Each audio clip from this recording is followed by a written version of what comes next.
group. This is an international group of friends that gather on Fridays internationally to fast.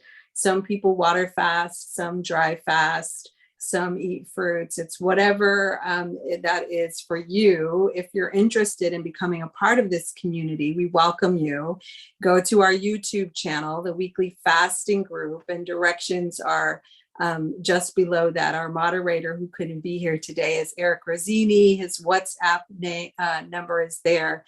And we are a WhatsApp weekly fasting group where we share tips, support each other in our practice, and grow together.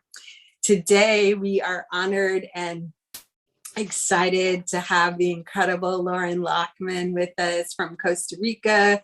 He is the owner and founder of the Tanglewood Wellness Center, where he has helped thousands of people heal their bodies, or helped their bodies heal, I should say, through water fasting and learning the proper, the most beneficial, I would say, and the optimal way of eating, refeeding. And he's going to talk to us today about his lovely journey, as well as this topic that I'm super excited to learn more about: 8 hours fasting, 8 hours to 8 months, and what happens, and creating our perfect health. So welcome, Loren. Thank you so much for adding us to your ever so busy schedule.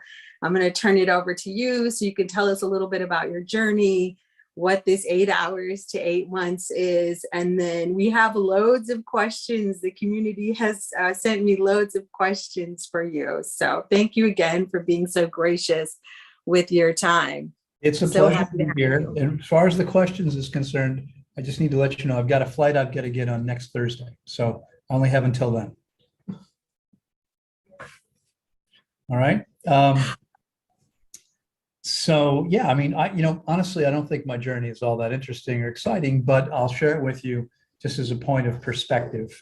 And I think because my understanding is there's a limited amount of time before Q&A, I really want to spend most of the time talking about the 8 hours to 8 months. Okay, so let's see. 1984, I graduated from school a little late. I was 23. Within about 6 months, I found myself very ill. And at the time, I grew up, and at that time was living in Washington, D.C., in that area, very conservative in terms of health. All I knew growing up was conventional allopathic medicine. And so I went to my conventional doctor and was told that most of what I was talking about didn't exist, that there were no real problems, it was in my head. There were a couple of things that were diagnosed, including 57 allergies and chronic sinus infection. But later on, I was diagnosed with irritable bowel syndrome, chronic fatigue syndrome, and systemic candida. And back then, and again, we're talking about nearly 40 years ago, most doctors would have said those things aren't real. They don't exist. Even today, some of them say that. But back then, that was the common perspective. And so after 3 years and 3 different doctors, I gave each of them a year and then gave up on them and moved on. And each of them told me the same thing. And I was getting worse, not better, all the time. After 3 years, I thought to myself, okay, medicine's not helping. I finally realized that medicine's strictly about suppressing symptoms. It has nothing to do with health. It's really disease care. And in most cases, it's about suppressing symptoms in a way that makes people feel better, but at the actual cost of their health. Okay. And again, this is a point that many people may not realize, even here in this group, but symptoms are nothing more than evidence that the body's cleansing and healing. Okay. And so suppressing symptoms is never actually useful. Now, there may be times where your life may depend on suppressing symptoms. I guess that's useful. You know, if you have a life-threatening infection, you might want to take antibiotics. But I was given many courses of broad-spectrum antibiotics because of the sinus infection. And what they do is they depress your body's immune function. And so I was getting sicker all the time because of the drugs. Okay, because of the drugs. according to Johns Hopkins University in the United States, a very well-respected school, a iatrogenic disease, which is the mistakes of doctors in medicine, is a third leading cause of death. Now, I know many people would say, oh, no, it's number one. It's not the third cause, it's the number one cause, okay? And so dealing with symptoms this way is actually quite serious, right? People think they're okay because they don't have any more symptoms, but they're not. They're actually making the body more toxic. So I finally realized this. I woke up, I walked away from medicine, and I didn't really know where to turn. I looked at nutrition. I had begun studying nutrition nearly 10 years earlier at the age of 14, and having grown 10 inches in a year without gaining an ounce, and thought maybe I need to take a look at what I'm eating and work on building some muscle. And so I began studying nutrition. I thought maybe I need to go back to nutrition. Well, conventional nutrition, according to everything I looked at, everything I understood and had researched, I was doing everything I should have been doing. And here I was, sicker than anybody I knew at that point. And so I started thinking, okay, well, maybe nutrition's not all it's cracked up to be. I wound up, I had this novel idea that if 25 million other species, that's all of them, all the other animal species, each has a natural species-specific diet for which its digestive tract is specifically adapted, maybe we do too. And I started thinking about what that looked like, and I started making changes. Within 6 months of taking responsibility for my own health, I was so much healthier that people started coming to me saying, oh my God, you look amazing. What did you do? Can you help me? Can you help my spouse? Can you help my kid or my parents? And I began doing everything I could to help as many people as possible. Around the same time, I was open at this point, looking for answers. I was completely committed to my health and really, truly willing to do anything I needed to do in order to get my health back because I'd lost it. And so I came across a book called Rational Fasting that you're very likely familiar with, by Professor Arnold Ehret. This book was written not quite 100 years ago, 1929, if I'm not mistaken. And he talked about people going weeks without food. And while it sounded a bit crazy to me, it also made some sense. And so I decided I would try fasting. And I'd actually grown up with some experience with fasting. I'm Jewish, but only on my parents' side. It's a bit of a joke, both parents. So we grew up fasting one day a year for Yom Kippur. And I knew I'd done that many times through childhood every year. I knew I could go one day without food or water. I didn't know whether I could go 2 days. And so I tried 2 days and parked myself close to the refrigerator just in case.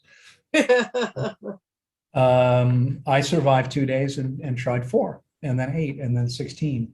And I kept working my way up until I was fasting for weeks at a time. And amazing things began to shift for me. And so flash forward several more years, I came to find out, I didn't realize that there were places in the world, even in the United States back then, there were probably half a dozen places operating then where one could go and have a water-only fast. And when I talk about fasting, I'm talking about water-only fasting. First of all, the definition of fasting is the complete abstinence from calories or nutrients, right? So I heard you saying earlier, it could be fruit, and it's perfectly fine. I mean, everyone can call it whatever they want to, but drinking juices or eating fruit technically isn't fasting because you could live on those things forever. In fact, I did a lot of juice feasting before I learned about water-only fasting. My last one was 120 days. And then I did a week on water, and I couldn't believe how much more powerful it was for me. Okay. And I never look back, and, I don't, today may not be the right time because there's so much to talk about. But I no longer recommend drinking juices for various reasons. I believe that whole foods are infinitely healthier for us, and that a lot of the things, the benefits people ascribe to juices occur for them because what they're doing is they're consuming something better or easier to digest than what they had been consuming before. So if you go from a standard American diet to a diet of only fresh juices, of course you're going to get healthier. That doesn't necessarily mean you found the best thing for you. But I realized that there were places you could go, and I started to look at them and what they had to offer. I realized that they were, in my opinion, far from ideal. They all seemed very clinical. They were still largely employing medical ideas, philosophy from conventional medicine, about suppressing symptoms. They were using distilled water, which I don't think is a good idea because it's completely unnatural. I know there are people out there that will tell you that your urine, the water in fruits, and rain is all distilled water, but the truth is that none of it is. In experiment after experiment, rain always contains something besides water, and that's because water doesn't precipitate out of the air until it encounters a solid object. So in the sky, that's going to be dust or pollen or pollutants or minerals. And so rainwater is not distilled water. Rainwater, in fact, as a certified permaculture instructor, rainwater should be purified before you drink it because it can contain all kinds of things you don't want to consume. Where distilled water means it's only water, nothing else. And so, for that reason, I thought it's possible to create something much better. And that was the impetus to create Tanglewood, because I had seen the incredible benefits for myself. I skipped a piece, when I mentioned that people had come to me and started asking me to help them. About 5 years later, I gave up my full-time job, my own business. I closed a real estate company that I ran to be a full-time health coach. Not because it was more lucrative, it was a lot less lucrative, but because it felt much more important. It felt like I was doing something important to people. And I think everybody wants to help. And I'd found something that I was really passionate about, was helping people with their health. And so I became a full-time health coach. Well, the people I was coaching knew that I was fasting myself. I mean, for about 8 years, I fasted a lot, way more than I probably should have, but I was learning through my own mistakes. And so they started asking me to guide them through fasts. And I was very resistant at first, but eventually decided that I had enough experience at that point, having at that point already fasted nearly 40 times before I took my first client. And I'm talking about for weeks. I decided that I would take people that weren't very sick and only for about 10 days maximum. That grew over time. Today, over the last 27 and a half years, I've guided more than 10,000 people through fasts, averaging 26 days. And again, this is 26 days of only water. Now, you mentioned dry fasting, and that's another subject, and we can get into that if you want to ask questions about it. But suffice to say that animals in nature who have always eaten their natural diet start out fully hydrated. We at Tanglewood, over the last 18 years, we've measured the hydration levels of more than 6,000. Virtually everybody is severely dehydrated. The most dehydrated people we see are the ones who've had a dry fasting practice. And before coming to us, they've done some dry fasting. They're usually the most dehydrated people we see. One example, a guy who'd done a lot of fasting, including a lot of dry fasting, was 34 years old, but was as dehydrated as the average 75-year-old. Okay, and let me explain that comment, because most people dehydrate themselves by making conventional choices. So I'll use the example I've used. Alva, you've probably heard this before because I've shared this many times before. But I'm guessing most people here have eaten corn chips at some point, right? Corn chips are pretty dry when they go in. It turns out they're 3% water. Are they that dry when they come out? You better hope not. Okay, that's going to be pretty uncomfortable. They come out of your body roughly 75% water. That's what stool is, 75% water on average. So they're going in 3%, they're coming out 75. Where's the water coming from? It's coming from your body. When we eat foods that are relatively dry, okay, we're losing water from the body in order to pass this stuff through the system. Okay, we're meant to eat things that are high in water and relatively high in fiber. Every species on the planet in nature eats a high water content diet. Okay, if you've got a dog or a cat and you're feeding it dry kibble, stop doing that. You're killing your animal. In the same way people are killing themselves by dehydrating themselves. Okay. This was, I'm embarrassed to tell you this, but 19 years ago, I'd already been telling people for 10 or 12 years to eat high water content diets, to avoid dehydrated food as much as possible. I moved to Central America. A woman I knew was moving out of the country, had a cat she needed to find a home for. We had a problem with rodents, and I thought, okay, we'll take the cat, that'll solve the issue. And she said to me, give it half a can of wet food and a big bowl of dry kibble every day. And so I did that. And after about a month, I thought, this cat, which was a white cat with black spots, its fur is yellow, not white, and it feels like straw. And I thought, the poor cat is probably completely dehydrated because it's eating dry food, something no one should do. And so I threw away the rest of the dry food, started feeding it only wet food. Within a month, its fur was completely snow white and as soft as could be, completely changed in 1 month. Okay. And so, those people, if you're using dehydrators and eating dehydrated foods, that should be something you do very, very occasionally, if at all. And to be honest with you, probably not at all until you get yourself to a reasonably high level of hydration. Because when your body's functioning very well, it can recover from little bumps in the road relatively easily. But if you're dehydrated the way most people are, and you're trying to get to that point, that can derail you almost completely. Okay, so it's probably better something that people really are as resistant to as possible for the time being. Okay, and so 8 months, 8 hours to 8 months. When we talk about intermittent fasting, I think this group is largely about intermittent fasting, right? Yes, and more. Some people do More. extended water Okay. fasts and stuff Okay. like that. Okay, great. So many people here will understand more of what I'm talking about, but even for those people who think that fasting for 16 hours is the be all and all, or even 8 hours. I mean, I was shocked about 3.5 years ago, just before the pandemic started. I was on a plane flying from Stockholm, Sweden, where I just done a series of live events, flying back across the pond to North America, and I saw a CNN clip where they were talking about this new intermittent fasting scheme that people were finding so valuable, and it was 12-12. And I thought, who finds 12 hours fasting so beneficial? And it occurred to me, I remembered a client I'd had many years before who, when I first spoke with her on the phone, on a Skype call back then, now it's all Zoom calls, I said to her, how many meals per day do you eat? And she said, what do you mean?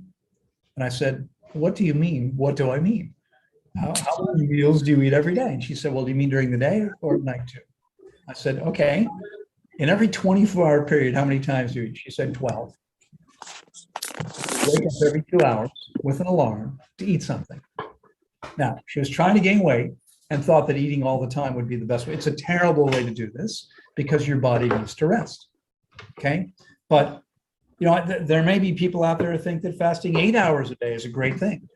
And you know what? For this woman, if she had just gone from not fasting at all, from literally engaging her digestive tract 24 hours a day, because she was eating every 2 hours, and most of the stuff she was eating, she wasn't done digesting, right, by the time she ate another meal. So her digestive tract never got any rest. If she had gone from that to fasting for 8 hours a day, she would have seen benefits. And it's not because fasting 8 hours a day is incredibly powerful. It's not. It's because nobody should be eating all the time. Okay, it's because the digestive tract should be resting as much as possible. Sorry, Loren. Could anyone and everyone that's not speaking, that's not Loren, mute yourselves? We've got some background noise. If you're coughing, please mute yourself. Yeah, please get some water and mute yourself. Nice. You need some water. Absolutely. Okay. Bridget, maybe if you can mute that person, that would be great.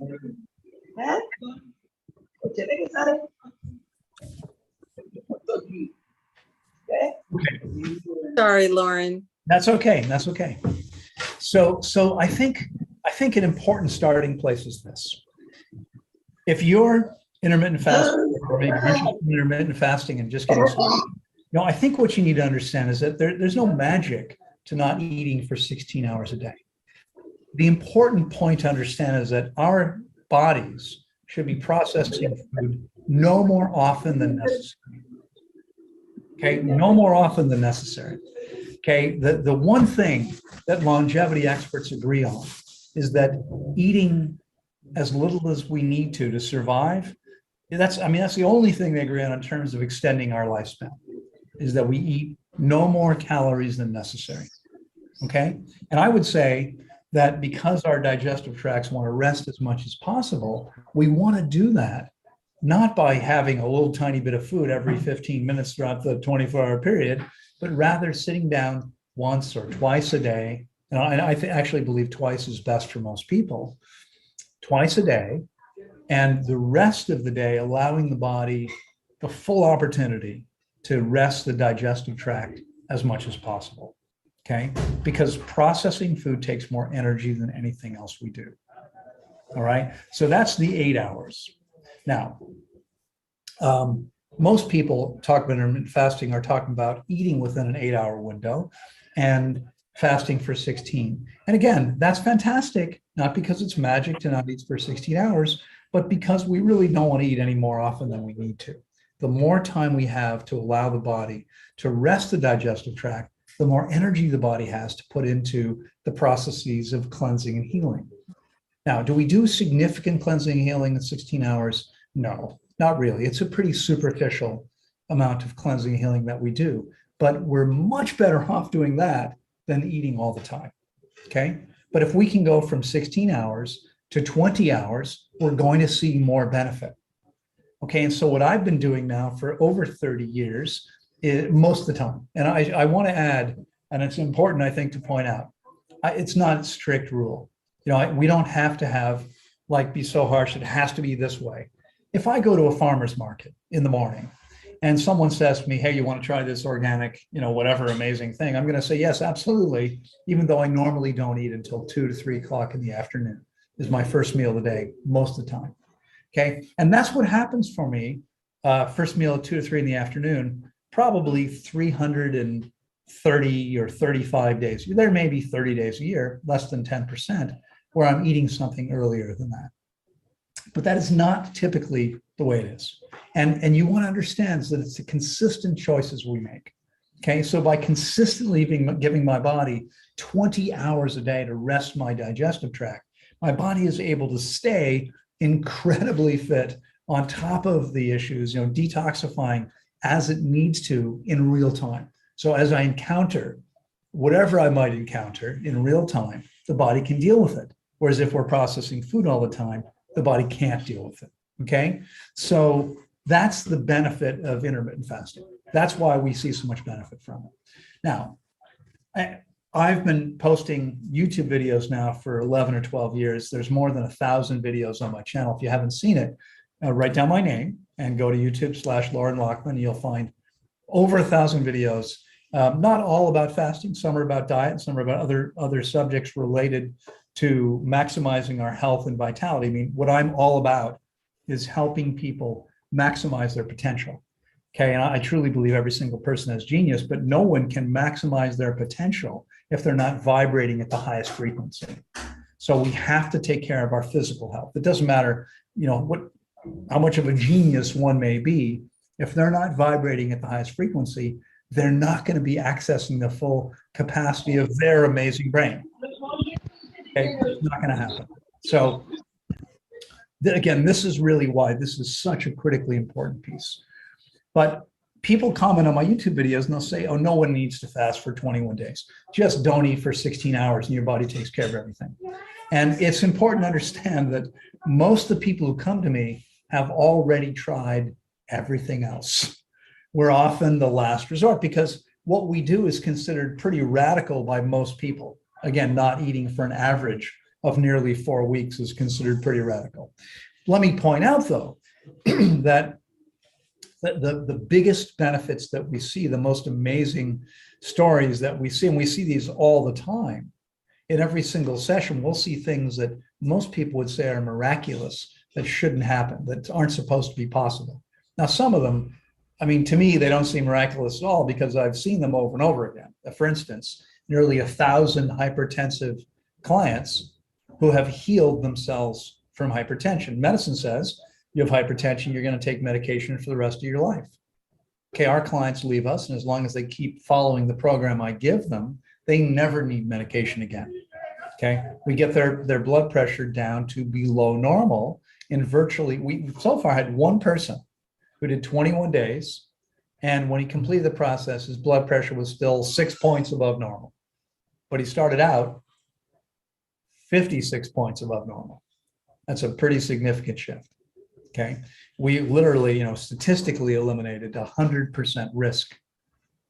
He started out at being 112% greater risk of heart attack or stroke than the average 75-year-old, which is not a good place to be.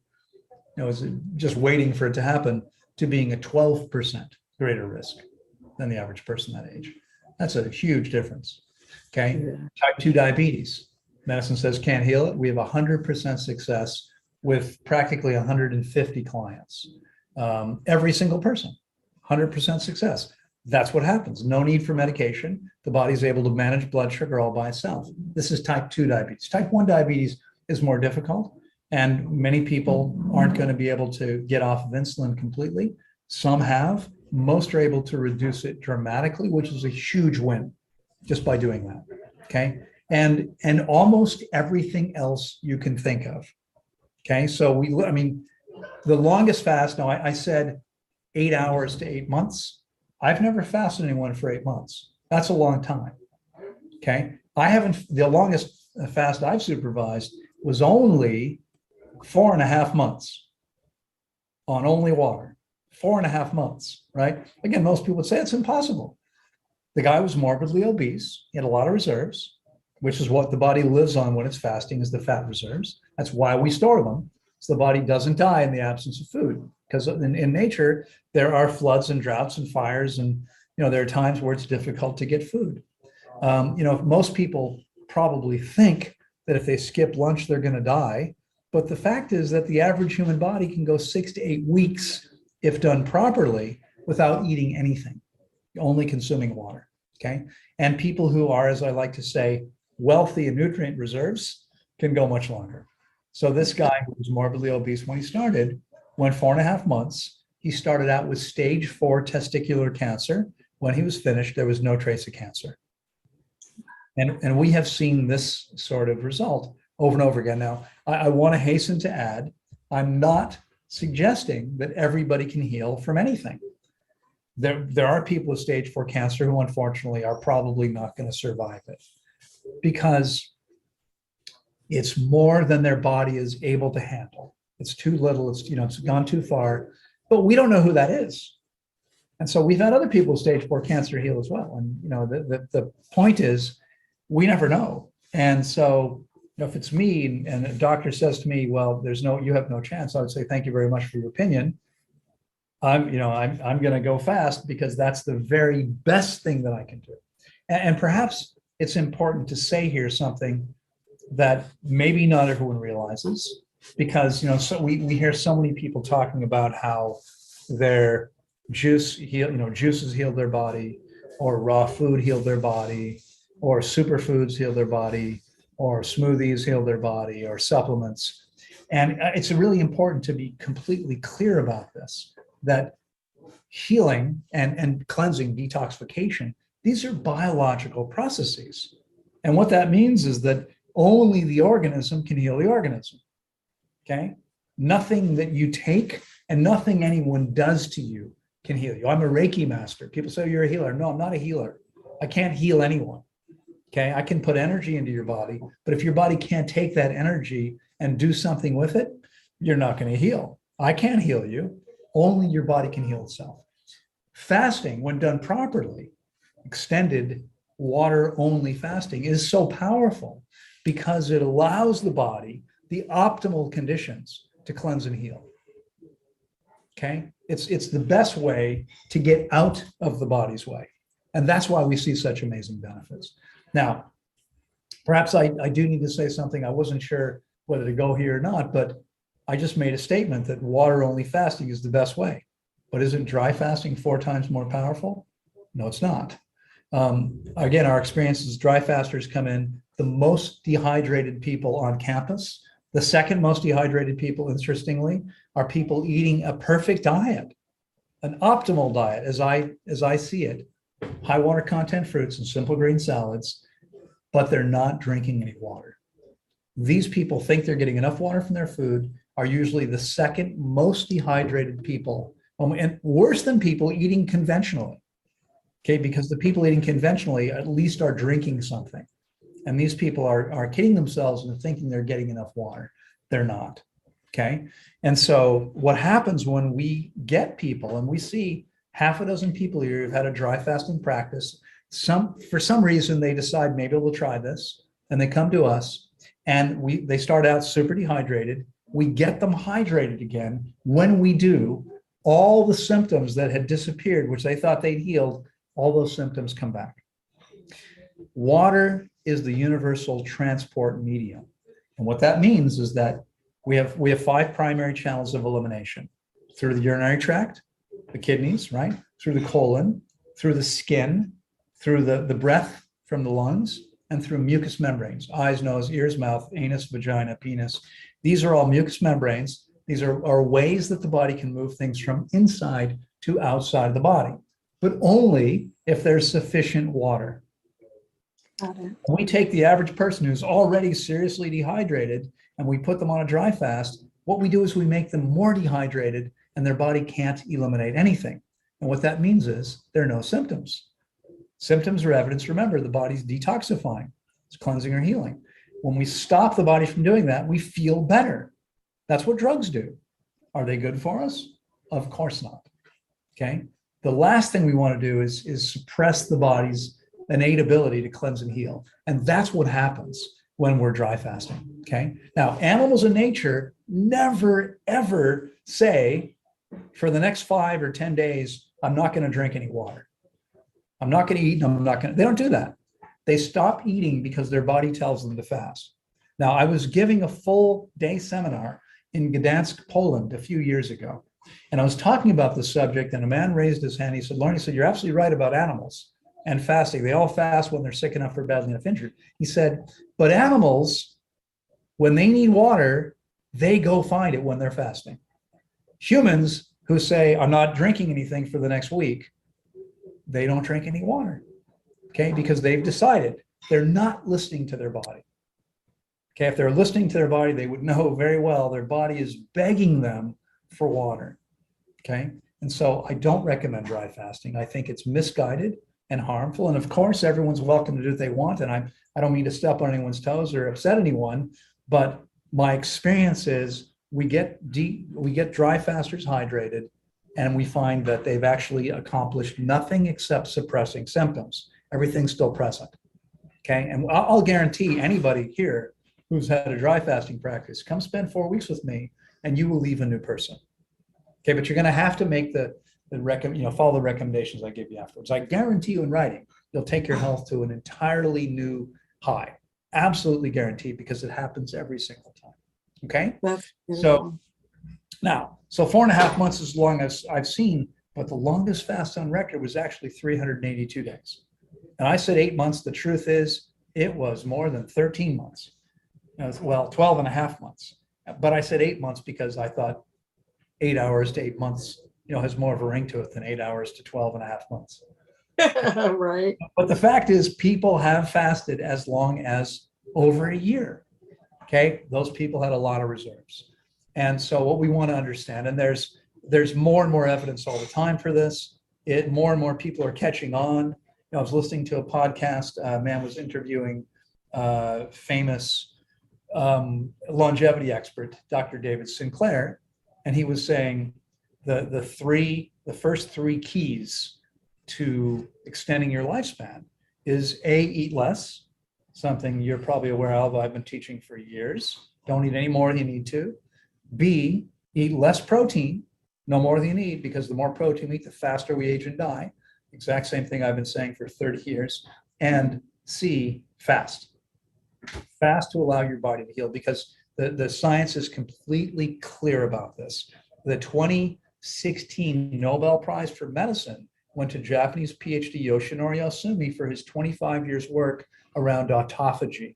Auto, self, phagy, eat. It's Greek. I'm in Greece right now. It's perfect. Yesterday we were in Pythagoreio, which is a town named for Pythagoras.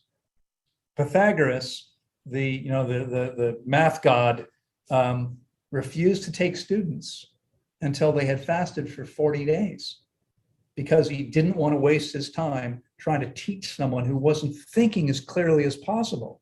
When we fast and get the garbage out of the body, it's not just our physical body, it's every aspect of our health goes to the highest level, including our mental ability as well. Okay, so the world is finally realizing that fasting is the way that we allow our self-healing bodies the very best conditions to heal. And for everybody here, whether you choose to fast for 12 hours or 16 hours, or you want to do something much longer, that's great. Now, I should say here that everybody truly knowledgeable on fasting for the last 100+ years has always said the same thing. You don't want to fast more than about 7 days without having experienced guidance. And the reason why is because you really have to understand the process and everything that's happening to ensure that you're A, doing it correctly so you don't hurt yourself, and B, so that you maximize your benefit. I literally, for years now, at least once a week, it used to be more than that, I hear from people saying, I fasted on my own, I screwed it up, can you help me fix it? I get these messages all the time, okay? So fasting is incredibly powerful, but because it's largely lost to our culture, it's really important that people understand that you need someone to guide you through the process so you actually get all the benefit that you can get from it and don't hurt yourself. And people say, well, but that's a lot of money. It's a big investment. Well, it may be. I mean, it's all relative. For some people, it's nothing at all. And for a lot of people, it's everything. But, it's unfortunate that most people never really value their health until they've lost it. Okay. And you don't want to do that because it's a lot harder to get it back once it's already gone. So I would encourage everyone listening, if you're committed to feeling and functioning as well as possible and to actually manifesting all the genius you're capable of, you need to eliminate decades worth of garbage from your body. There's no other way to do it. Okay? Sure. All right. So I'm not sure where we are. If you want me to keep going, I could go on forever. Or if you'd like to stop and have me take some questions. Yeah, why don't we weave in some questions? Because you said, first and foremost, I just want to say thank you for everything you shared so far. You gave us so many beautiful golden nuggets and pearls of wisdom. And I wanted to speak to two things that you said really quickly. Sure. When you were talking about the dehydration. Most of us that, come from the backgrounds that we do are so dehydrated. I would be one of those people. And for the past 2 years, my body has been saying like, you're dehydrated, but that didn't make sense to me because I drank a lot of water. I drank a lot of juice. And it wasn't until a health crisis hit last January, I was like, okay, message received. The second thing that you said was about having done like the natural or the raw vegan or the fruitarian lifestyle. And I wasn't drinking water. I thought that I could just eat the water and that was enough. Right. And then this year or late last year, my body was like, no, ma'am, I need almost a gallon of water a day, that thing. And I'm still working myself up to that. And that'll come up because I know we have a question about that. People want to know how much water, but I've got a whole bunch of questions. So we'll answer all those that you have time for. If I could, let me jump in and just respond to something you just said, because I think it's important for people to understand, I made a statement that people dehydrate themselves by eating foods that are largely devoid of water. And we've all done that. I mean, if you grew up in the US like I did, you didn't get a peanut butter and jelly sandwich down without drinking something. It wasn't going down. Okay, there's a lot of things people eat that aren't, we eat cereal, dry cereal, but you got to pour a bunch of milk on it or something because it's not going down otherwise. Okay, the problem is, and there was a study, a paper published probably maybe 8 to 10 years ago now in Denmark. And they said that in their little study, they found that the average person had between 5 and 10 kilos, that's 11 to 22 pounds of old hard material stuck in their body. So now when people fast with me, and if, folks, again, if you're not familiar with me or haven't seen my videos, go to my YouTube channel. We have more than 100 videos with clients talking about their experience after they're done or as they're finishing their experience with us. They sit down and they share this experience. And you'll hear people, especially over the last few years, where people have said, oh, that stuff doesn't exist. What are you talking about? So I asked people, did you eliminate old hard material? And they're like, oh, yeah. We had people, I had a guy, actually, I in Europe, as I mentioned, I did lectures over the last couple of weeks in Holland and Germany, and lectures and seminars. And there was a guy who organized events for me in Amsterdam. And he said he fasted with me about 6 or 8 months ago. And he said he had a bowel movement after he began refeeding. This is when we tend to start moving out the really old hard material. That's been, this is a guy who's 48 years old. So it's been building up for, nearly 5 decades. He said he poked it with a stick. It was as hard as a rock. Okay. I had a woman a year and a half ago who fasted with me for the second time. The first time she didn't eliminate much of the stuff. She was severely dehydrated and couldn't move it out and didn't drink enough water. Second time, she did a better job following instructions. But on the 19th night, this has not happened for most people, but she had already fasted once and had been following my diet to the letter for 2.5 years before fasting a second time. And on the 19th night, while still fasting, her roommate came to get me and said, she needs you. And I went to her room sometime late at night. She was lying in bed crying. She had just had a bowel movement that she said it felt like she passed 2 large chunks of concrete. That's how hard the stuff was. It can be painful. So the stuff builds up in the body. And I thought, how do we get 22 pounds? Well, if the average person, every time they eat, were to have one little tiny crumb-sized piece get stuck, I've done the math. For the average 50-year-old, there'd be roughly 20 plus pounds of stuff in there. Wow. Okay? That's how it builds up, one little tiny piece at a time. Okay, and the stuff is hard and dry. And every time we eat or drink, it's absorbing water like a giant sponge. And at night, we spend 8 to 10 hours not eating or drinking. Guess what? It dries out again. And the next morning, it's absorbing water when you eat and drink. You're never getting hydrated. You have to get that stuff out of your system before real hydration is even possible. And that doesn't happen with enemas or colonics or these other protocols. It doesn't happen. And I can say that because, again, our clients have come to us having done all those things. And it's only by fasting long enough and properly that they're able to move this stuff out. When they do, everything changes. Literally, everything changes. And I'm going to steer anybody interested to a series of videos we did with a German man a couple of years ago named Midhat, Midhat.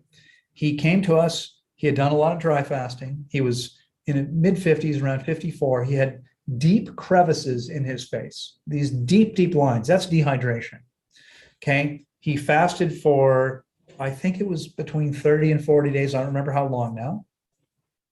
Followed my directions. By the time he left us, he's an engineer. He'd rigged something up to actually measure the mass of his stool. And at the end, when I said, how much old stuff do you eliminate? He said, I said, do you think it was 5 kilos? He said, I eliminated 3 kilos last night of this stuff. Last night. He said, no, it's been at least 10 kilos already that he'd eliminated. And by the time he left us, 6 or 8 weeks after he arrived, the lines in his face were much softer. He went home, back to Germany, came back for our annual fruit festival 3 months later, and those lines in his face were practically gone. Because he was able to level his hydration way up. That's what happens. Okay, that's what happens. We didn't get into all the huge negative ramifications of being dehydrated, but it negatively affects everything, literally everything. Thank you for that clarification. That's so important because we might be thinking we're doing stuff that's beneficial, and then you made that beautiful point. Well, people think I'm going to drink 8 glasses of water. That'll take care of it. Unfortunately, it doesn't. You still need to do that perhaps, but it's not going to be enough to hydrate you until you get the stuff out of your body. Gotcha. All right. Well, let's get rolling with the questions because they're still coming in. So let's Sure. hold off on putting more questions in the chat, and let's see if we already come across it, because we've got quite a few. So the first one is, why do you not recommend using dark leafy greens when they are so rich in nutrients? No, I do recommend eating dark leafy greens. I don't.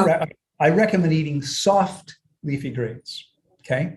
Our closest primate relatives, with whom we share over 99.9% of our DNA, have practically the identical digestive tract. Eat the tip, the softest part of a soft leaf, and throw the rest away. Okay. Awesome.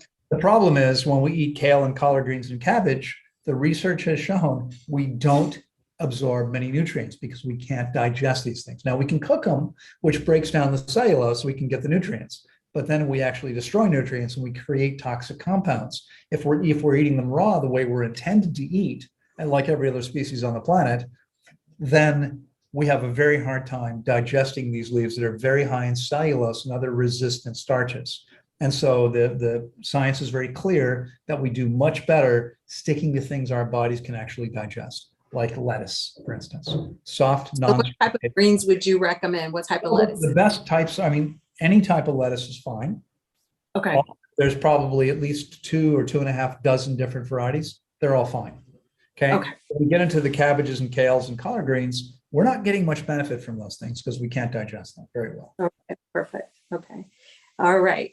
Why do you recommend, this is somebody who watches your videos. They also wanted to say they missed your Friday lives, your Friday morning YouTube lives. I'm still doing Friday lives every Friday on Instagram. All of my accounts were hacked back on the 30th of January. I haven't been able to get back into my YouTube channel. So I started a new Instagram channel, but I'm still live. I did the live. This is right now it's 11 o'clock, I think, Costa Rica time. And so that live happens at 9 a.m. I did it here a couple hours ago, but only on my Instagram channel. Okay. We'll put all of Loren's contact information. We'll post it in the group later with the video. So thank you for that. Why do you recommend watermelon and papaya when they are low in minerals and vitamins? The person said, when you look back throughout history, those that didn't get enough nutrients died, and those who ate well-rounded plants flourished. Okay, so I encourage people to eat a whole variety of different fruits, and I encourage everyone to eat leafy greens, which are loaded with minerals. But in most cases, the problem, and I see this all the time with clients, the problem isn't that they're not getting enough nutrients. The problem is that their body, I mean, they're not getting enough, even though they're eating them. Okay. So it's not about how much we put into our mouths. It's about how much actually gets to the cells. And that's about how well the body's functioning. So we can get, I mean, all the minerals and vitamins we need for a whole year would fit into a thimble, the little tiny cup that goes on your thumb. Okay. We don't need a lot of vitamins and minerals. We need to be able to actually absorb and use the ones that we're getting with our diets now. And we do that by getting our body clean and then eating properly.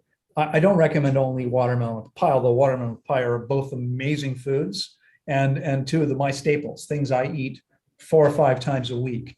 I eat a lot less food than most people do. I have a lot fewer nutrients coming in, and yet I have no deficiencies whatsoever. Okay, it's not about eating more nutrients. Perfect. And then their last question is, let's see, like a person that has cancer, is it better for them? Do you recommend veggie juices for someone healing from cancer? And if so, what would be the best veggies? They also know that you don't necessarily recommend a lot of veggies, but their reasoning behind it is because there are many healing stories out there of people just on carrots. Would healing, doing veggie juices lead someone down the wrong road? Yeah. So again, I mean, anyone who's going from, say, a standard diet, anywhere in the world, it could be the US or anywhere else, any standard diet. And I've been all over the world. Standard diets are pretty much crap no matter where you are. If you're eating a standard diet and you go to a diet of juices, your body is investing a lot less energy in processing food, and you will be much better able to cleanse and heal the body. Having said that, cancer is is fed not by sugar in the diet. I mean, people eating fruit do perfectly well, but by excess blood sugar. And so carrot juice, beet juice, and all fruit juices are exceptionally high in sugar and have a high glycemic load, which means they have a large impact on blood sugar. Roughly three to four times the impact of eating those whole foods, okay, because we take the fiber out, and so the sugar is rapidly absorbed. Vegetable juices contain excessive amounts of protein, and excess protein actually leads to disease. So I don't encourage people with cancer or any other condition to drink juices. Juices are unnatural, are far inferior to whole foods. Far better would be to fast on water, and then when eating, to eat whole foods. Thank you. Thank you. And let's go ahead, because I know this has come up several times and you've alluded to it and you've also talked about it. Why don't we talk about what kind of diet that you do recommend? You've already said, high fruit and high veggies, but if you could just give like some examples of what that is, because everybody wants to know, well, what do you eat and how much water does Loren drink a day? Sure. Absolutely. So as I mentioned earlier, I typically eat twice a day. Although that's not a hard and fast rule. In most cases, first meal is between 2 and 3 in the afternoon. Second meal is usually between 6 and 7 in the evening. Usually it's about a 20-hour period that I'm not processing food.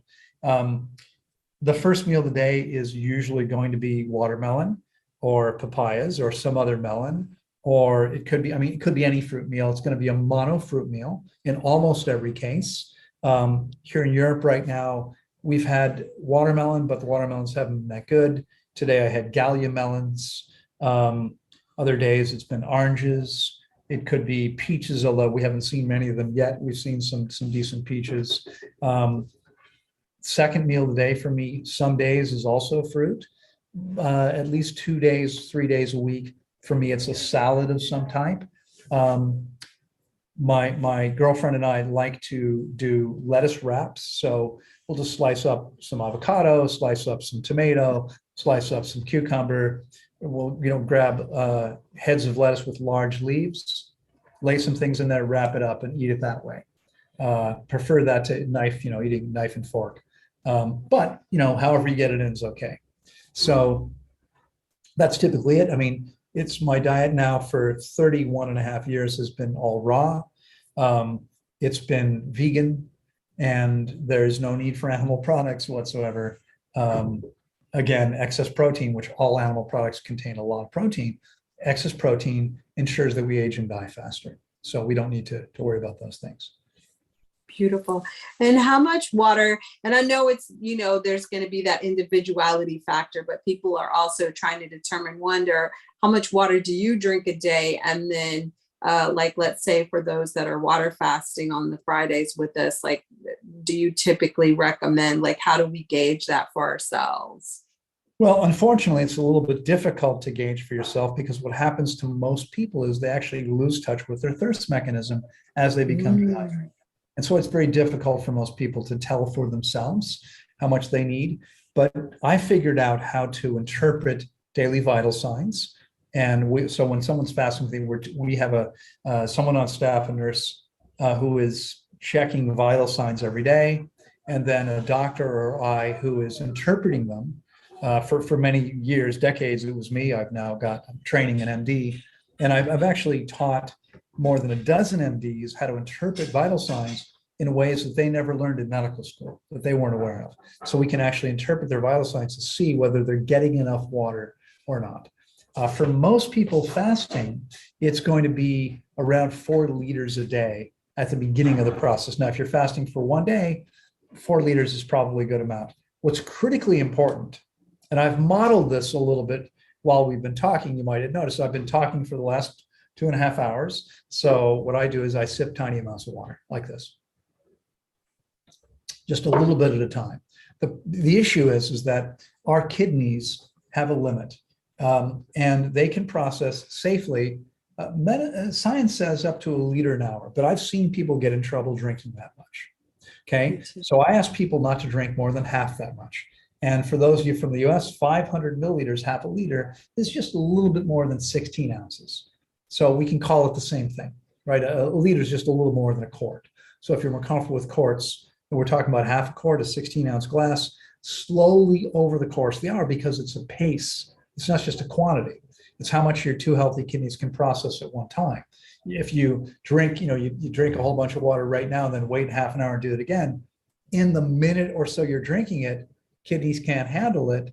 It goes right into the bladder, taking electrolytes with it.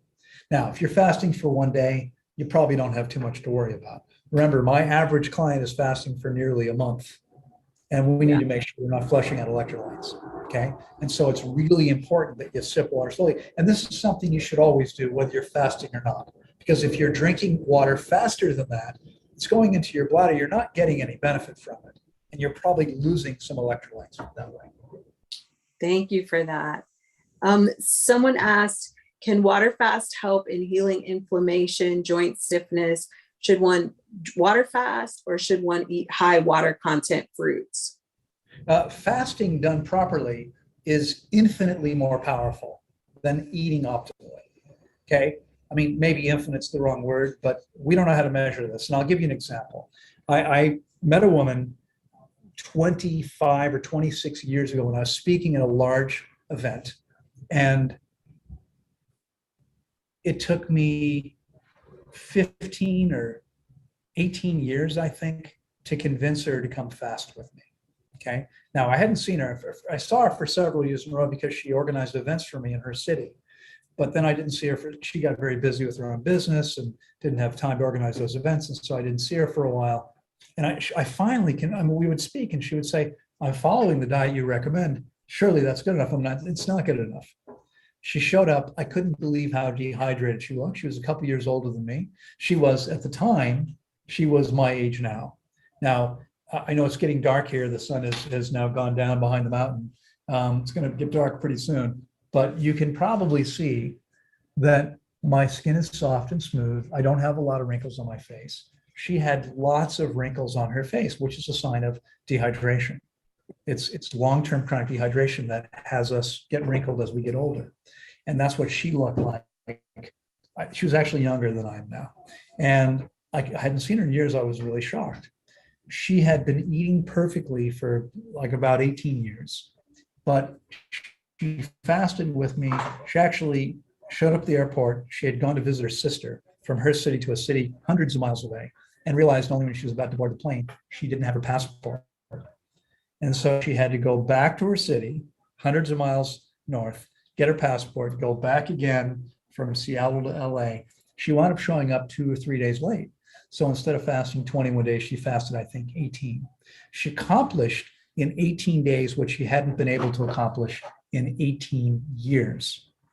Now, we've had other clients, 20 years, 22 years, eating perfectly, who completely changed their health history, their health and vitality by fasting for 21 days or more. Okay. It's not something you can accomplish by eating optimally. It's not, it's good. I mean, you could do it maybe in 50 or 100 years. You can do it in 3 or 4 weeks. Fasting. Perfect. Thank you. And I know this comes up and you talked about it a little bit at the top. What type of drinking water do you recommend? Like you said, there is that big debate and we're not asking you to go into that, but since you have you have extensive experience, if you would just share with us, what type of water do you recommend? Absolutely. One of the things I would say, Alva, is that I firmly believe, when I started trying to figure out how to get my own health back, and I really started thinking about health at 14, as I mentioned earlier, I started studying nutrition. I realized that what we needed to do was figure out how to meet our body's needs the way that nature intended for this species, for the human species, right? I don't believe that we can do better than nature, all right? So what's natural? What do animals drink in nature? Well, they drink water from springs and streams, okay? But doesn't the inorganic minerals in that water hurt you? No, they don't. I mean, every species in nature is healthier than humans, and that's what they consume. In fact, one of some of all of the longest lived populations. I'm actually an island away from I live in a blue zone in Nicoya, Costa Rica. I'm an island away from a blue zone here in Greece. There's a blue zone on the next island over. We're going over there on Sunday. And people there drink what? They drink the spring water that comes out of the mountain springs and the streams. That's what they drink. Okay. There's nothing better than that as long as it's clean. The problem is we've polluted much of the planet's groundwater. So the fact that water comes up out of the ground does not mean that it's fit for consumption. If you have a spring close to you, fantastic. What I would do if I wasn't sure about the quality of the water is I would pay to get, if you can count on that water, possibly as a source of free water, pay to get it tested. Okay, we get our water tested every few months. Because it's coming out of the ground, you never know what might change. But in the 10 and a half years we've been at this particular site, the water is always tested practically perfect. I don't think we can do any better than that. Perfect. Thank you for sharing that, Loren. So someone said how to complete an extended water fast frequently. They eat a fruitarian lifestyle with no overt fats. Okay. So they said that in their experience, longer water fast is more challenging to them when repeated on a regular basis. So they kind of wanted to know like what you recommend. They also said they're severely deficient in creatine based on some blood work. So they're wondering about blood sugar dysregulation and symptoms of insulin resistance when being fruitarian and not eating overt fats as well. Okay. Well, there is no need for most people to eat overt fats because the cell nucleus of every living cell is made of fat. And so you can get all the fat you need eating watermelon and papayas and pineapples and mangoes and apples and oranges, wherever you live, whatever fruits and leafy greens are available, all of them contain tiny amounts of fat. And we don't actually need more than that if the body's balanced and working properly. Many people, again, first of all, as I said earlier, nobody who really understands fasting would ever recommend anybody do an extended fast without having experience guidance. And when we talk to people who do fast, what we find is that they usually have made significant mistakes in their fasting. And so, if you're having challenges, you said fasting repeatedly or regularly. I recommend most people wait at least 6 months between fasts of 3 weeks or longer. If a fast is only a week, that's a different story, and we'd have to look at the situation. But fasting repeatedly is probably not helping because you're not giving your body enough time to balance itself after the fast. Okay, fasting is one piece, but the body needs time. It takes at least 3 to 4 weeks for the average body to get all the garbage out of the bloodstream after completing a fast of that length. Okay, it's going to take people, if they do this properly, it can take people as long as months to get all the old waste out of the colon that they're going to be able to get out. And so I don't recommend, people finishing a fast, waiting a week and doing it again. That's always a mistake. And in most cases is going to wind up creating deficiencies and all kinds of other issues. Okay, so fasting isn't, extended fasting isn't a lifestyle. Okay, it's a remedial process that we use to allow the body to cleanse and heal. The whole point is to be making excellent choices in the meantime. And so you want to fast and then make excellent choices for at least 6 months, and then you can fast again. But honestly, plan on getting experience guidance. I guarantee you'll have a much better experience that way. Beautiful, beautiful. And I'll just recap something you said earlier is that you don't recommend individuals water fasting for more than 7 days without that guidance. So like if we did 7 days, then like you said, eat optimally high water content fruits and veggies, and then repeat the process or go to Tanglewood or, that type of thing. And if you would repeat this again, because there's questions sometimes I see here about people have about specific conditions, but you said something really powerful about that symptoms, or what we call diagnosis, is the body trying to detox itself. Would you mind repeating that again? Because I think that'll answer. That's right. Exactly. It's so important, because of course nobody wants to feel that. Well, I guess if we had enough people, there'd be 1 or 2 people that like pain, but most of us don't enjoy pain, right? Most of us want to feel good. And so it's natural, it's understandable that people want to eliminate symptoms almost regardless of what they need to do to eliminate them. The problem is that when we suppress symptoms, which is what drugs do, which is what herbs do, which is what almost everything that people do in the name of healing is really about suppressing symptoms. We're preventing our amazing, virtually infinitely intelligent body from cleansing and healing, because symptoms are nothing more than evidence that the body's attempting to cleanse or heal. So let me give you a very powerful example. It can be a much longer story, but I'll cut it short. I met a 47-year-old man who said to me that he was perfectly healthy, that he never got sick. And I said to him, well, never getting sick might be a good thing. He said, what do you mean might be a good thing? I said, well, getting sick means your body is detoxing, it's cleansing and healing. Okay. So obviously, if you're constantly sick, then there's a problem. But if you're never sick, it could be because the body is completely clean and healthy and doesn't need to detoxify. And it could be because the body doesn't have enough energy to detoxify. Okay. And I met this guy in person. I spent an hour walking down the beach with him side by side. He was a billionaire. And he said to me at the end, he said, you've convinced me it's going to take me 6 months. I'm going to clear my schedule. I'm going to come and fast with you. He was 47 years old. It never happened. 2 months later, he dropped dead in Paris. He was never sick. Aww.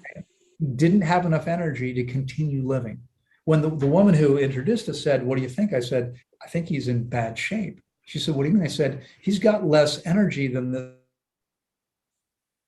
this. I mean, I'm a Reiki master. I stood shoulder to shoulder with him, could feel nothing from him. I can feel your energy. The computer, I can feel your energy. This guy could feel nothing. And so there are people who never get sick because they don't have enough energy to create the symptoms that the body needs to actually heal. Having symptoms isn't bad. If the body needs to cleanse and heal, you want it to have symptoms. Okay. Doing anything to suppress those symptoms is preventing the body from cleansing and healing. And this is completely misunderstood by practically everyone. Right? That's so most so people beautiful you said that. I was just thinking that those who practice the raw vegan or fruitarian lifestyles, we often confuse what I like to call, which I got this term from Loren Lockman, a healing event, as that's actually the body operating properly. It's supposed to be expelling these toxins. It may not feel great, but it's supposed to do that actually what I'm doing is working. That's a sign. Like she says, celebrate it. That's why she calls it a healing event, because the body's supposed to be giving you this uncomfortable experience while it's shedding, the toxins. And that's right. Yeah. In fact, let me just add one piece. People say all the time, oh, fasting that's difficult and uncomfortable. It's painful. It's not. Fasting is not difficult or uncomfortable, painful at all. Detoxification often is. Yes. Okay? I still fast, although there's very little detoxification necessary. So why do I fast? I fast because when I'm free, when I have free time, I like to be active. Okay. Now I used to ski, and I've been pulled over on almost every ski resort in North America by the ski patrol with my buddies. And they said, if you don't slow down, we're taking lift tickets. I've been in accidents. I have a motorcycle. I drive a quadricycle. I've rolled it twice and broke a couple toes doing so. I rock climb. I surf and body surf. Because that's what young men do at 62, right? And when I injure myself, I fast so my body can heal as quickly as possible. But it's not painful or uncomfortable at all because my body is not detoxifying. When you're dumping toxins into your bloodstream, you're not going to feel very well. But if you don't go through that, you're not going to be very well. You can't be. You've got to get the garbage out of the body. Thank you for that. And I know I've heard you say this in a video, and you did kind of point at it here. Now that you've done so much work, you don't have to fast on a regular basis. But like you just said, I do know that you've had a few injuries because of your very active lifestyle, that you immediately go into a 7-day or whatever it is your body calls for, period. So I just wanted to speak that out into the call, because people want to know, like, do you have this weekly routine of fasting?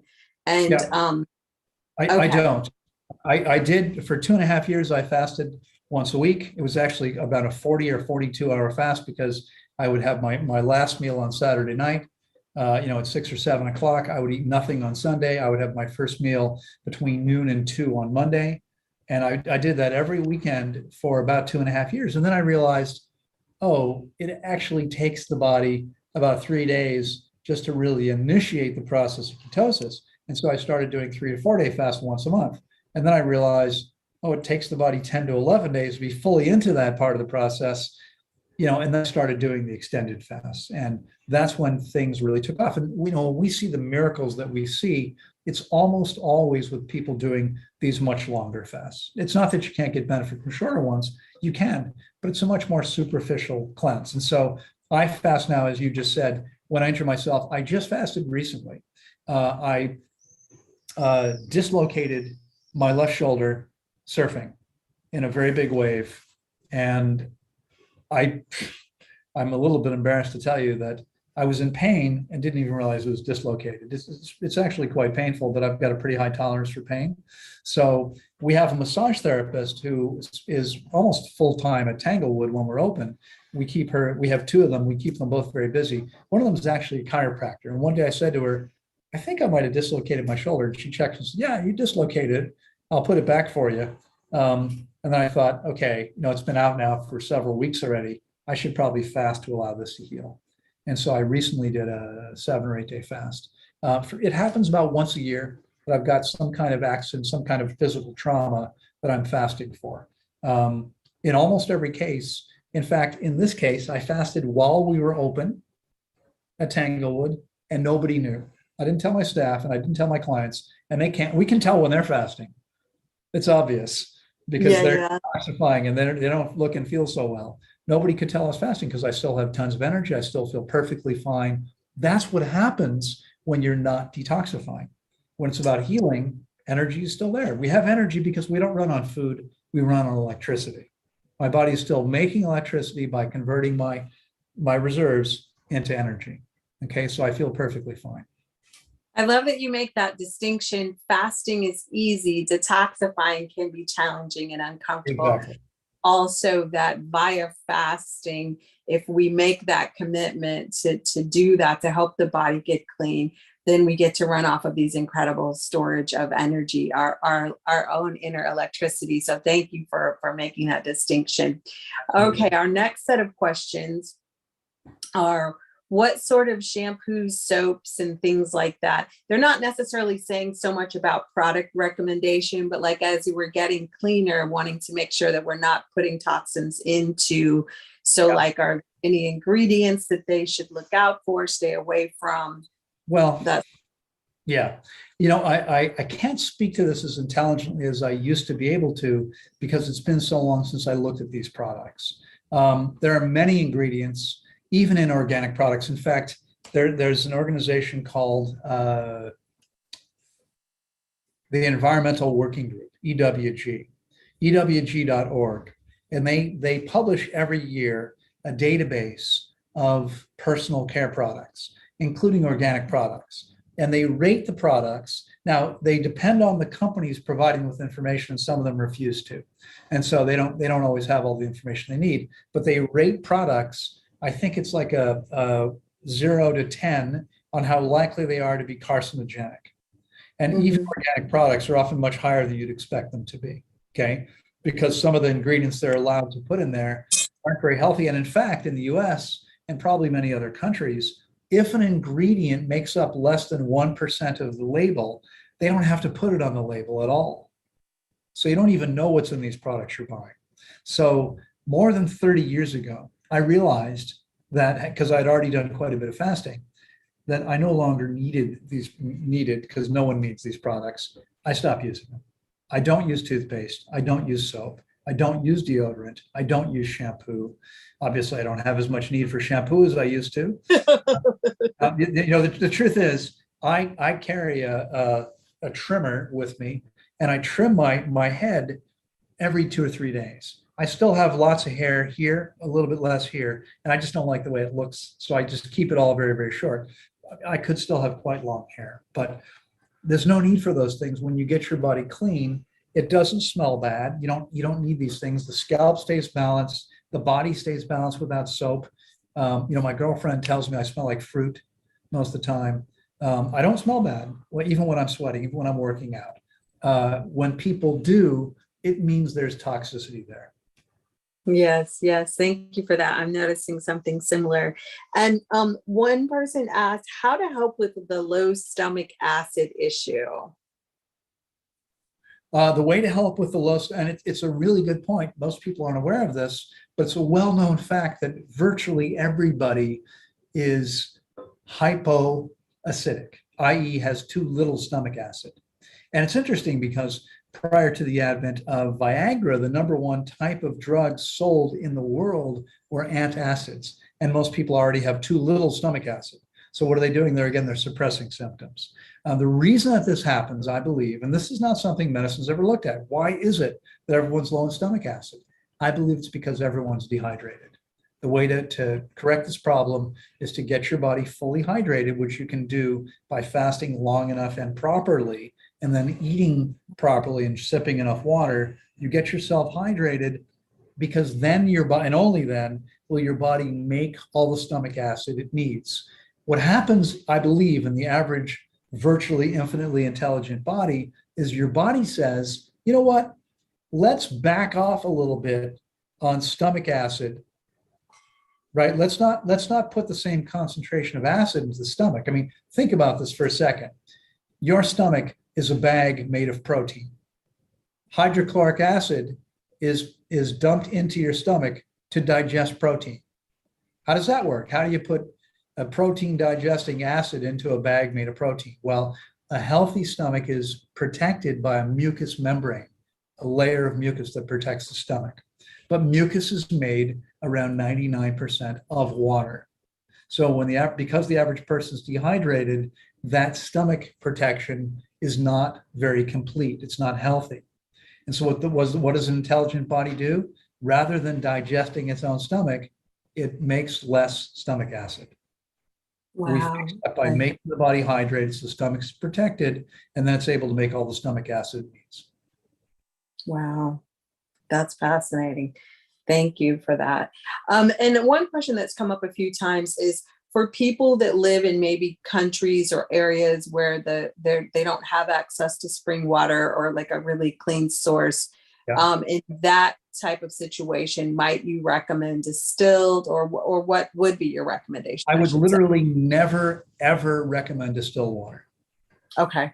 Distilled water is negatively charged. It bonds with anything positively charged. People who promote it say it only bonds with positively charged toxins in your bloodstream. But if you remember magnetism from 6th grade, it doesn't work that way. You have something negatively charged, it's going to attract anything positively charged. Positively charged molecules in your bloodstream include sodium, potassium, calcium, and magnesium. And if you drink distilled water, it's going to take these electrolytes out of your bloodstream.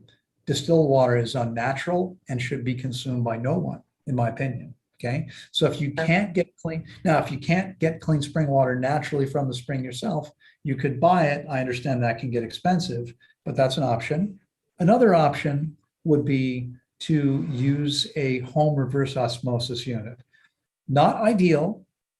They still leave the water negatively charged, but much less so, because they leave about 10% of the minerals in the water, where distillation removes them all. Okay, as long as there's still some minerals in the water, you're going to get a better result. Perfect. Thank you so much for that. Sure. Someone wanted to know, what do you feel about putting ice in drinks or juice, drinking hot tea, like sencha or hot lemon water, as opposed to room temperature water and beverages? And I would even say food too, right? Like, how do you feel about eating cold? Ideally, I mean, I will eat cold food every once in a while on a hot day, a little banana ice cream or a smoothie. This is an occasional treat for me.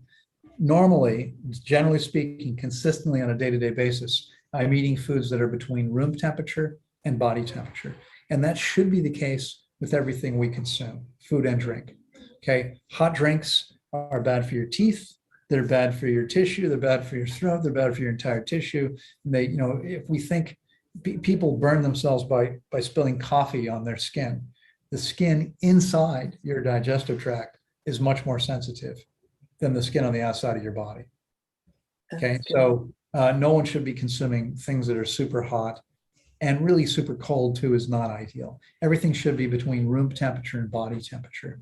But by the way, I realized I never answered a much earlier question. I don't think it's so relevant because you're not me. No one listening is me except me, right? So, but the question was, how much water do I drink? I don't drink very much water, but I'm the most hydrated person we've ever measured consistently. Okay. And that's because I began fasting 35 years ago, got my body clean, and keep it that way. Keep it hydrated by eating optimally. Once your system is clean, it doesn't take much water to stay hydrated if you're eating correctly. Okay. So on an average day, I probably drink one large glass of water. And that's much more than I used to drink before I was speaking 5 to 6 hours every day, doing consultations and group calls, coaching calls. Now that I spend all this time speaking, I need a little bit more water than I used to. Okay. But for most of you listening, if you're not fasting, whether you're fasting or not, most people need 3 to 4 liters a day in my experience until they get the body truly clean. Cool. Thank you. I'm going to try to group a couple of questions together here. Sure. One was, what are your thoughts about friends and family who are seemingly overweight, carnivores, whatever? Do you recommend telling them about like healthy alternatives or letting them find their own way? Okay, that's a great question. What I would say is that, let me say it this way. Okay, I think everyone has to make their own choice. I mean, first of all, if you love these people, you care about these people, you probably have made them what I will call the mistake of trying to shove it down these people's throats. Okay, no one appreciates that. That doesn't work very well, right? I learned the hard way. No one wants to have anything shoved down their throat. And unfortunately, the fact is that often the people who most need it are least interested or least willing to consider making changes. So it has nothing to do with how much somebody needs it. But I believe that I have a responsibility to share with anybody that I think would benefit. Now, I can say to somebody, hey, I understand you're dealing with this issue. Would you like to hear about an alternative? No. Or what is it? I'll tell them no or yes. Okay. And even if they say yes, and then I can clearly see as I'm speaking to them that they're like their eyes are glazing over, or they're clearly, they're indicating actively they're not interested. Okay, you know what? I see that the information I have, which I know to be life-changing for anyone who's willing to employ it, most people aren't interested. They're just not willing to change. And so I can offer this information as a gift to someone. If they're not interested, that's okay. I have no attachment to them doing anything with the gift. Of course, I want the people I love and everyone to be as healthy as possible, but that's their responsibility. So I believe I do have a responsibility to share it or ask them if they're interested in knowing, but they may not be. And I think it's important. I mean, for those of you listening, the first step is you've got to take care of your own health. And I'll share a very quick story with you. Years ago, I did a lecture tour in Ontario, Canada. There was a woman who kept showing up to my events. She showed up at probably 7 or 8 different events over the course of about 2 weeks. And on the last event, she said to me, she said, Loren, I've been saying the same things to people that you've been saying at all these events, but no one listens to me. And I said to her, with all due respect, why would they? This was someone who was roughly 5'2" and roughly 200 pounds. And I said, why would they why would they take health advice from you when you're not healthy yourself? Okay. The first step is to heal yourself. Okay. I think I said to you early on this broadcast, but I took care of my own health in about 6 months. And then people started coming up to me saying, oh my God, what did you do? Can you help me? I didn't have to go out there and try to convince people. The people who were interested and open came to me. Now, some of them, I remember once I was walking down the street in Washington, D.C. with my girlfriend at the time. This is many years ago. She was an English woman. She was, she had fasted. She was eating a perfect diet. We're walking down the street and we pass a woman, middle-aged woman, and we hear behind us, we hear, excuse me, and we turn around and she's looking back at us. We turn around and walk back and we say, yeah, she says, I've never seen 2 people who look as healthy as you two. What do you do? And so we started to tell her and she said, okay, thank you. And she hurried off as quickly as she could because she was clearly not interested in changing anything. Okay. Got But it. I would say offer it to people and understand that, most people may not be interested. That's okay. Thank you. I love that. It's really interesting. Over the last year, a lot has changed. I've gotten healthier and my body's changed, and I'm no longer on a walker. And, people that are close to me know. At first, I was telling everyone, and then halfway through, this voice just kept saying, be the living example. Just keep doing yourself, be the living example. And like you said, that if someone asks you, tell, and tell with no attachment. So thank you for that. Can you speak to one thing we have not talked about, but oftentimes when fasting or in the cleansing and healing mode, can you talk a little bit about mindset and how important that is?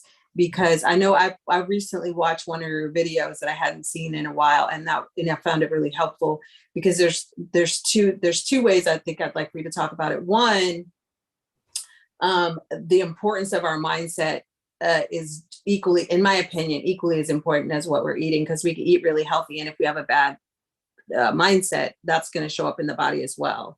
Exactly. So, yeah, absolutely. It's critically important. I would say perhaps it's the most important thing. It's it doesn't matter what, I remember a client once who said, I had a naturopathic doctor working for me at the time. And he said to the client, if you want to heal, you have to believe that healing is possible. And this guy said, no, that's way too much responsibility for me. Right? He didn't want to take responsibility for believing that he could heal. Ford Motor Company founder Henry Ford once famously said, whether you believe you can or you believe you can't, you're right. Okay, it's a self-fulfilling prophecy. So anybody who thinks that their body can't heal, they're probably not going to. Okay, and even if the body could heal, it probably won't unless you believe that it can. If you want to heal, you have to believe it's possible. And I think you need to shift your mindset to empower yourself for that possibility. So if you listen to doctors, I've had many clients who've been told they've got 3 weeks or 4 weeks to live, 2 months to live. There was one woman who came to us with the same brain tumor that had killed her mother and her sister, who both had medical treatment. And when the oncologist said to her, you need the same treatment that your mother and sister got, she said, well, it didn't work out very well for them. I think I'll pass on that. I'm going to try something else. And she came and fasted with me, and she was told she would, she had months to live if she didn't get this medical treatment. That was 3.5, nearly 4 years ago. And she's perfectly well today. Okay. So mindset is critically important, and not just for health, but for everything. And I understand a lot of people have been beat down in life. A lot of people have very low self-esteem and just don't believe they're capable of anything. I think you have to realize that you're capable of absolutely anything, that each of us is part of the divine creative energy of the universe, that there's nothing you can't do if you believe that you can. Okay. When someone says to you, you've probably heard this before, those people who believe that something can't be done shouldn't interrupt those who are doing it. Ah, that's beautiful. That's beautiful.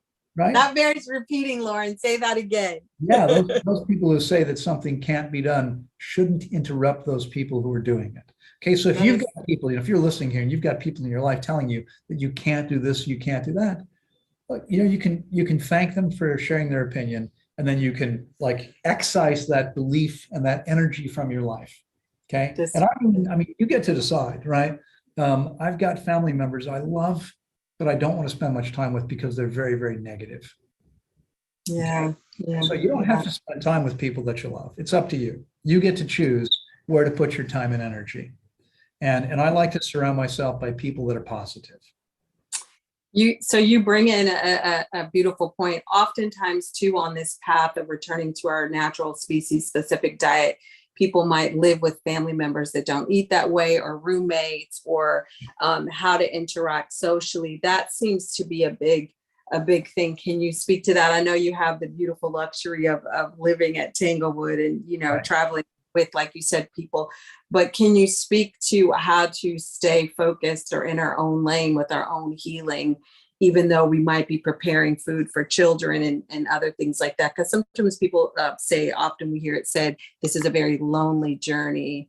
And just. Well, it can be, especially, I mean, again, I would say that once again, mindset is really the important piece, because when I started this journey, well over 30 years ago, I literally didn't know another single person anywhere that was doing what I was doing, not fasting, not eating this way.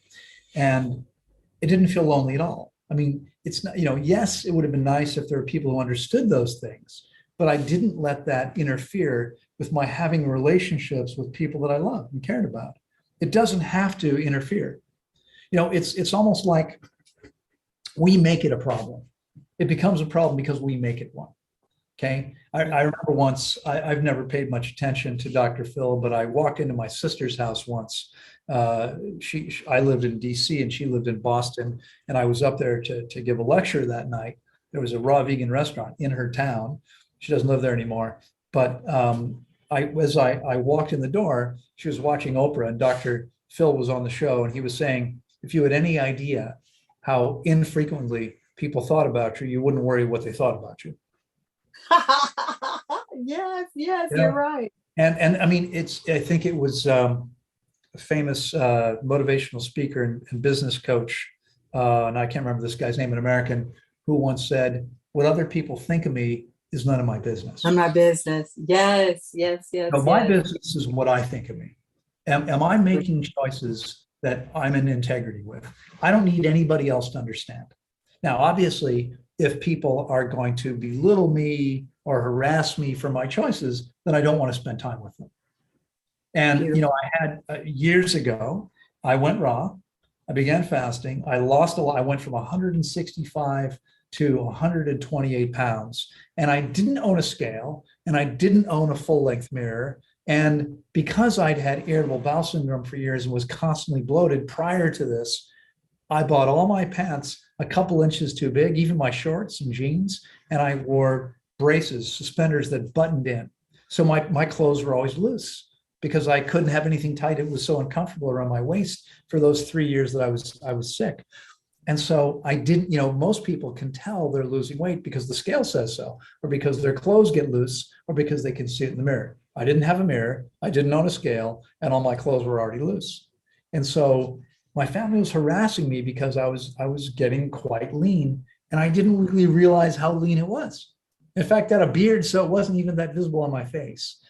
And I was at a friend's house, and we were listening to music in his basement, and because his wife didn't want the big speakers in the living room. And I walked up the stairs in front of him. This is a guy I'd known since we were like, 10, 12 years old. And he said, Loren, what happened to your ass? I said, what do you mean? He said, you don't have one. And so I went into his bathroom, and I'm looking in the mirror of my shirt. I'm like, oh, he's right, it's gone.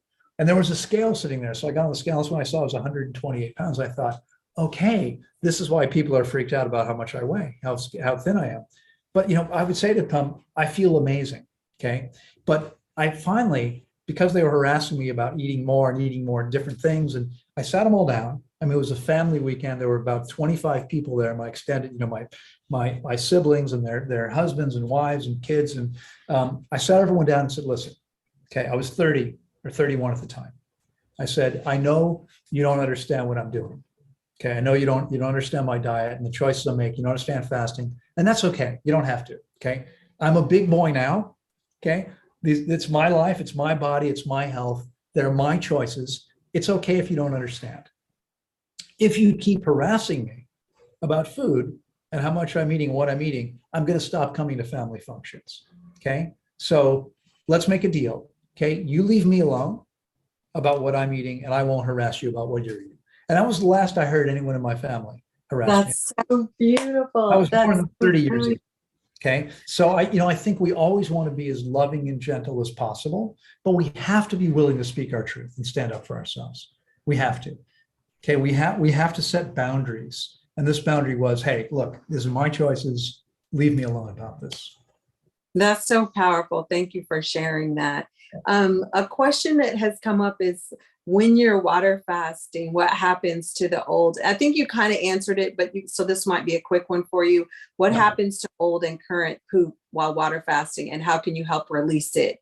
Because you kind of touched on you don't support enemas, colonics, or herbs and stuff. So that That's can you right. speak to What I would say, sort of generally speaking about those kinds of practices is that every time we attempt to manipulate the body in some way to create a particular outcome, we wind up creating unintended side effects. We don't need to do that.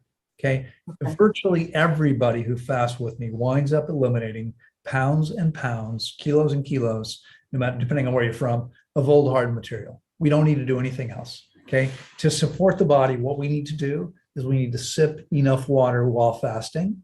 And after fasting, we need to focus on consuming high water content foods and continue sipping enough water. And that's it. That's all we have to do. Okay. Now, moving the body, not while fasting, it should be complete rest. Once we start refeeding, and by day 2, 3, 4 of refeeding, depending on how long one has fasted, when we feel ready, we can start walking. And then we can start jumping and doing jumping jacks and skipping rope. These kinds of activities help the body. Every time we move the body, the abdominal muscles massage the intestines, and that helps us eliminate. The only other thing is we should be squatting to eliminate. Okay. And I have at least one, if not more, videos talking about this on my YouTube channel. If you don't know what I'm talking about, I'm squatting, where your feet are on the toilet seat and you are squatting down. You're not standing up, you're down, but you're not sitting down, you're squatting on your feet. That's the natural position to eliminate from. And when you're trying to move old hard material out, it's a lot easier than if you're sitting down, because when you sit down, to go from squatting like this to sitting, you wind up creating a significant bend at the end of the colon, and it's much harder to get this old hard waste out. Okay. So that's the only other thing I would encourage anyone to really do to support the body in eliminating this stuff. Perfect. Perfect. So that brings 2 questions, which have also been asked. If we can continue with this one, if you're not at the place where you can squat yet, what do you recommend? Physically, if your body isn't at the place where you could squat on the toilet seat. Okay. So if you're not able to squat, first of all, the first thing I would say is, if you're not able to do it, and that's true for many people, to be able to squat that way, you need to have flexibility in your hips, your groins, your knees, and your Achilles tendons. And if you haven't been doing much yoga or these kind of activities, you might not be very flexible, especially if you're typically dehydrated, right? The more dehydrated we are, the more inflexible we become. And so what you might want to do is start right away practicing stretching these muscles. So you can roll up a yoga mat or a towel or a blanket and squat. If you can't get your heels to the ground, put something under your heels, whatever height you need to, and then drop it down just a little bit below what's comfortable. And every couple days, see if you can lower that support under your heels a little bit more until you can actually get your heels flat on the ground. Now, in the meantime, if you need to eliminate, what you can do is you can open a big plastic bag and you can go squat in the shower, holding on to the wall in front of you or the floor. Okay. You can't fall far because you're already on the floor. All right. So that's a way to get there until you're able to actually squat on a toilet seat. Okay. And then going back to the example that you gave with your family, oftentimes when people are in detoxification mode, they do get quite lean and sometimes even smaller than that.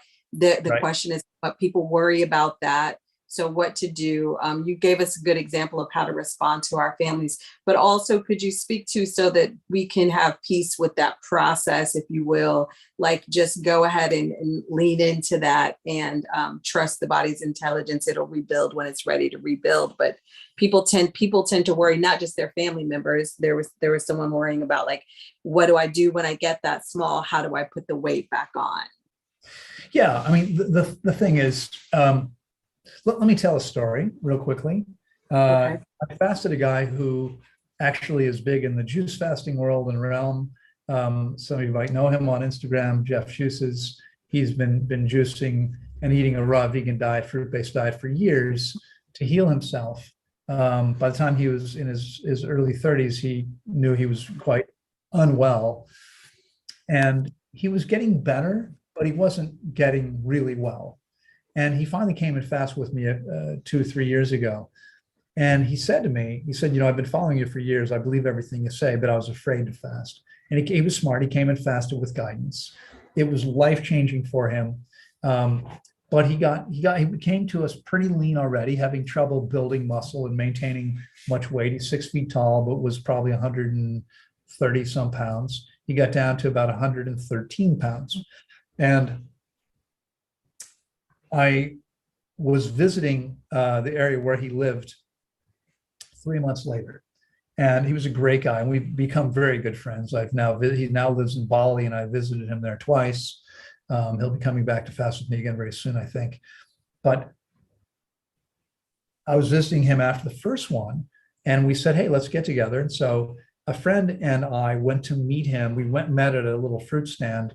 We were all going to buy some fruit and then go to the beach and have a little picnic. And the first thing he said when we met him was, I haven't gained a pound since I left Tanglewood. And it had been 3 months. I haven't gained a single pound. And I said, okay, how many bowel movements are you having every day? And he said, 5 to 6. And how many meals are you having? He said, 2 to 3. I said, well, you're not gaining weight because you're still eliminating lots of old hard material. Okay. So even if you're building back the body, it may not show up if you're eliminating enough old material. Okay. And for many people, it's going to be difficult to put that weight on to build the healthy weight because you're not assimilating until you get the old stuff out of the body. Okay. So, what I would say is don't worry about the weight. The weight will take care of itself, but it's not going to happen until your body's ready. So you want to continue to support the body by eating an optimal diet, as we've already described it, and sipping enough water. And of course, if you want to build muscle, you have to break down muscle. You have to do exercises. You're not going to build muscle by simply eating properly, right? You have to actually do the work. But if you do the work and you're having trouble building muscle, it may be that you're still not assimilating very well because there's enough stuff in there that's still stuck. Perfect. Beautiful. Okay. So you've answered the optimal diet. You've answered about, let's start with, 4 liters of water a day, drinking about 16 a pint an hour so as not to tax our kidneys. Let's see here. So when you're raw vegan, eat a lot of fruit and it's not enough, you're still dehydrated. How often should you fast on a regular basis? That's an interesting question. We talked about that too. No more. Most people should not be fasting long fasts for more than once every 6 months or so. Okay. And the key it's not about how many times we fast. If you fast one time for 21 days or more, and you do it properly, which almost always means with experienced guidance, you will almost certainly eliminate pounds and pounds of old hard material. And when you do that, you're going to be able to get hydrated. Your hydration goes way up. I gave you the example earlier of the guy from Germany in his 50s who came with deep crevices in his face. 3 months after he left, they were practically gone because he'd gotten all this old waste out and was then able to hydrate the body by simply eating and sipping enough water. Yeah, you did. How does somebody know if they have the proper electrolyte balance, like prior to water fasting? Well, we require every client to go and get a simple blood test for sodium, potassium, and chloride levels before they start. And ideally, about a month before they start is ideal, because if anything is too low, then we have enough time to correct it before they start and they get tested again. Okay. Beautiful. Because these electrolytes are critically important. I mean, magnesium and calcium are also important, but it's sodium and potassium that could stop your heart if they're too low, right? And so we want to make sure that we don't get people in serious trouble. Now, the science is very clear that when we begin fasting, the electrolytes do fall off a bit, but then they stabilize, even over a long fast. Okay, so as long as someone starts off in good shape, there's almost no chance they're going to wind up having a problem, as long as they start in the right place and are doing what they need to do and not making mistakes. And that's why it's important people take coaching. And you said something really beautiful. I know I've heard you say this many times, that you also mentioned before, this hasn't been asked, but I'm just going to throw this out there. before somebody would do a 7-day. I believe I've heard you say on more than one call to eat the optimal diet for at least 3 weeks prior to doing an extended water fast would be. Well, it's ideal.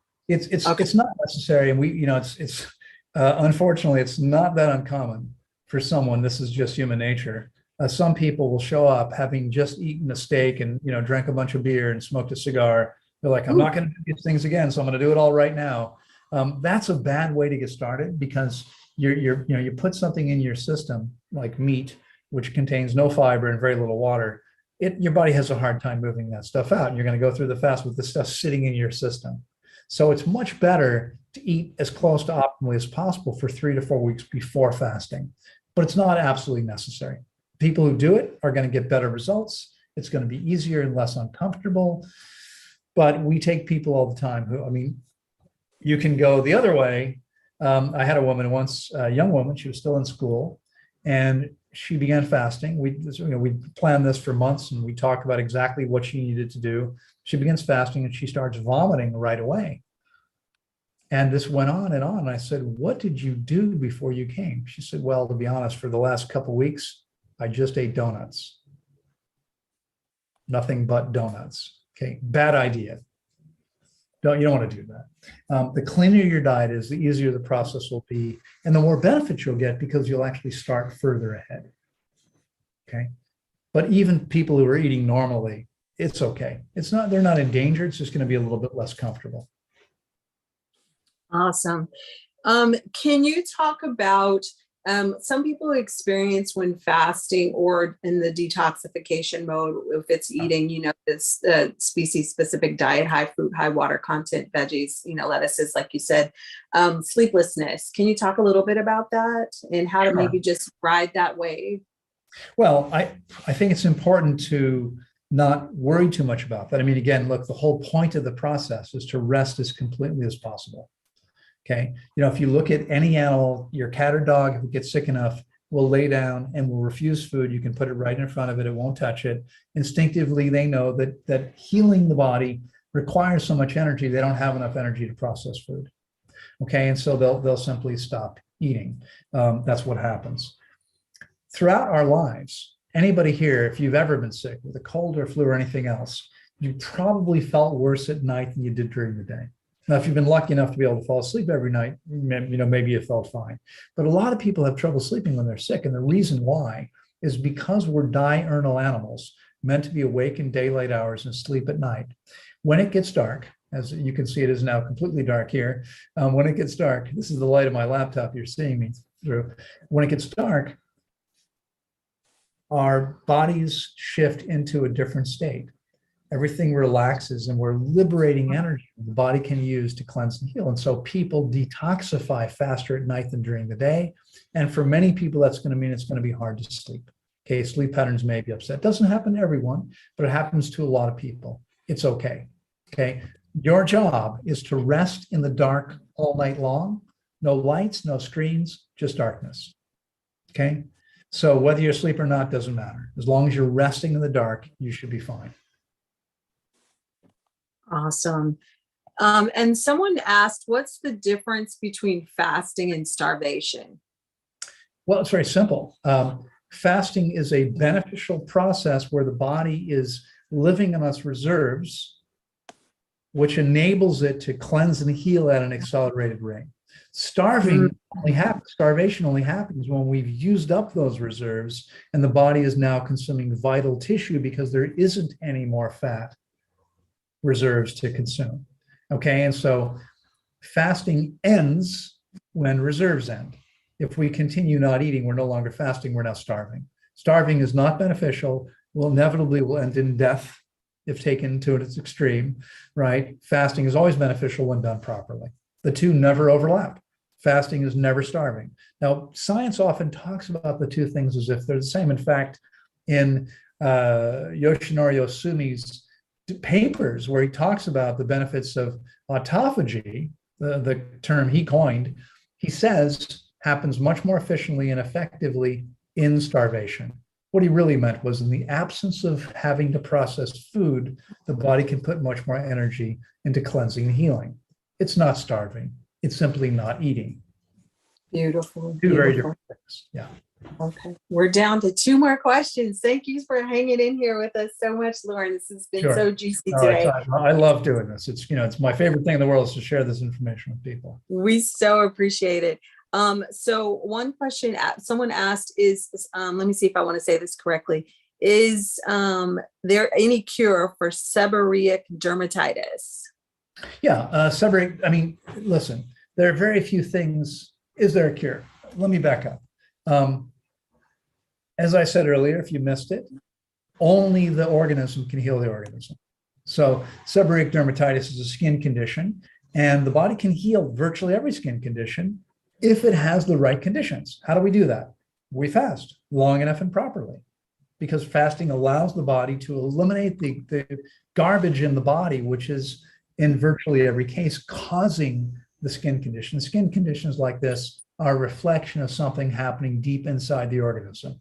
Okay, it's not about putting something on the skin. That's not affecting the underlying cause. We have to actually address the underlying cause, which we don't even have to know what it is. We just have to give the body the chance to deal with whatever's going on by fasting long enough and properly. There are very few conditions the body can't heal when it has the right conditions and opportunity. That's beautiful. We didn't touch on coconut water. Is that something that you guys drink? Is it something you serve at Tanglewood? Is it something that you find beneficial for us? Yeah, coconut water is amazing. Unfortunately, for many people listening here today, as soon as you take the outside husk off the coconut, it's no longer impervious to airflow. And that means that the relatively high-fat coconut will go rancid. So young Thai coconuts, or any way of getting coconut water where it's removed from the original package and put in some other package, I wouldn't recommend consuming. Okay. If you can buy whole fresh coconuts, they'll last quite a long time as long as the outside green or yellow husk is intact. But you go into Trader Joe's and you find the brown fuzzy coconut, that's inside the coconut. That's just the inside part. Unfortunately, those are going to be rancid. I wouldn't consume those. Perfect. Just before we talk about refeeding, whether it's a 1 day or 3 day or 7 day, just one more time, if you would loop around as we're wrapping up here, what you consider the optimal diet, and about just, again, leaning in and trusting the body, because people obviously want to know. We've been told, if you take this product, that'll help you poop out mucoid plaque. Just more about, like you said, trusting the body's wisdom. It takes as long as it takes, that type of thing. If you could just loop back around with that would be great. What's ideal? Yes. What's ideal to eat. And then about the elimination process, like you said earlier, we've got years and years and pounds of stuff in there. That's right. And then we'll talk about refeeding. Yeah. So again, if we look at what our digestive tracts are set up, they're almost identical to those of the chimps and bonobos, who live almost exclusively on fruit when sufficient fruit is available. They are forced at the rainiest times of the year to eat other things. Those other things, in their case, might include small amounts of concentrated protein, like other primates. It often includes leaves and pith and maybe some roots and shoots, because there isn't enough fruit available. But we're meant to live on primarily fruit. We get our fruit, almost all of our body's needs met with fruit and soft, tender leaves. I know people are often concerned about blood sugar. The fact is that almost all fresh fruits have a low glycemic load. And what that means is they have very little impact on blood sugar, because they're loaded with fiber and water, which slows down the absorption of sugar into the bloodstream. Okay. Dried fruits are horrible for the body's blood sugar. Juices are, because you take the fiber out, they have 3 to 4 times the glycemic load. This is not the way. The way is to eat mono meals, one type of fruit at a time. Focus on high water content fruits most of the time, because most people are already dehydrated and so need that water from that perfect food. And consider, watermelon's 92% water. A banana is 75% water. 73 to 74% water. And let's say grape is about 82% water. So there's a big difference. 73, 82 and 92. Well, some people say, yeah, but it's only a few extra points, 10 more points from the grape to the watermelon. Well, stool is about 75% water. So I'm going to look at this simplistically just to keep it easy. If we eat grapes, 75% of the stool is water. It means most of the water in the grape, let's call it 75% of that water, is leaving the body again. Only about 7 points is actually available to the body. 17 points available in the watermelon. Okay. And so someone asked earlier, why am I recommending watermelon pie if they're not high in minerals? We don't have to worry about the nutrient content so much. The most important thing is actually the water content. Hydration is the single most important metric, in my opinion. Nothing more important than that. Okay. And so by focusing, especially when dehydrated, which is where most people are, by focusing on high water content foods, we can dramatically shift our health reality by getting the body hydrated. Okay. Once hydrated, it's perfectly okay to include other things from time to time, other fruits that aren't so high. But we want to focus, and not exclusively. You can eat bananas while you're hydrating the body, but not very often because they're not helping. Bananas actually contain less water than stool, which means they might actually slightly dehydrate you a little bit. Okay, where watermelons, you don't get thirsty eating watermelon. You might get thirsty eating bananas. Aside from the fruit, we should be eating soft, tender leaves. So any kind of lettuce is fine. Keep salads simple. If you want to eat salads, you can eat a green salad, lettuce, tomato, cucumber, a little bit of avocado. Keep it to 4 or 5 ingredients. Ideally, the simpler it is, the easier we can digest it. You can also eat lettuce with any fruit except melons. So if you don't want to make a salad or don't like eating salads, you can take a banana and wrap it in a lettuce leaf. You can eat lettuce with mangoes and papayas and grapes and apples and oranges and anything except melons. Melons should be eaten by themselves. Okay. In terms of elimination, until we fast, frankly, the old stuff probably isn't going to leave the body, no matter how long you eat perfectly. Most people aren't going to get this stuff out. After fasting, most people are going to start eliminating, depending on let's talk about the 21-day fast or longer that we typically do at Tanglewood. For most people, starting on around day 4 of refeeding, we expect them to be eliminating old, hard material. And it's obvious to these people, as I said before, people say that it feels like they're eliminating cement or rocks. I mean, the stuff is hard and dry and often somewhat painful, but getting it out is life-changing. And so critically important to hang in there and do what they need to do to move this stuff out. I saw there was an earlier question about enemas and colonics. I think you had responded, Alva, to the group and said, I don't recommend them. I think it's important to understand why that is. I made a general statement that manipulating the body creates unintended side effects. With enemas and colonics, what happens is we flush out beneficial bacteria. Our gut biome is roughly 10 trillion bacteria, 3 pounds. It's called the second brain. It weighs as much as the first brain. It produces all the B vitamins every day. And when we do enemas and colonics, we flush it out of the colon. We flush these bacteria out. We don't want to do that. Okay. We alter the pH of the colon. We don't want to do that. And we weaken the bowel muscle. So there's studies now that show that people who use colon hydrotherapy wind up with poorer bowel function. Okay, I don't recommend them because they don't work.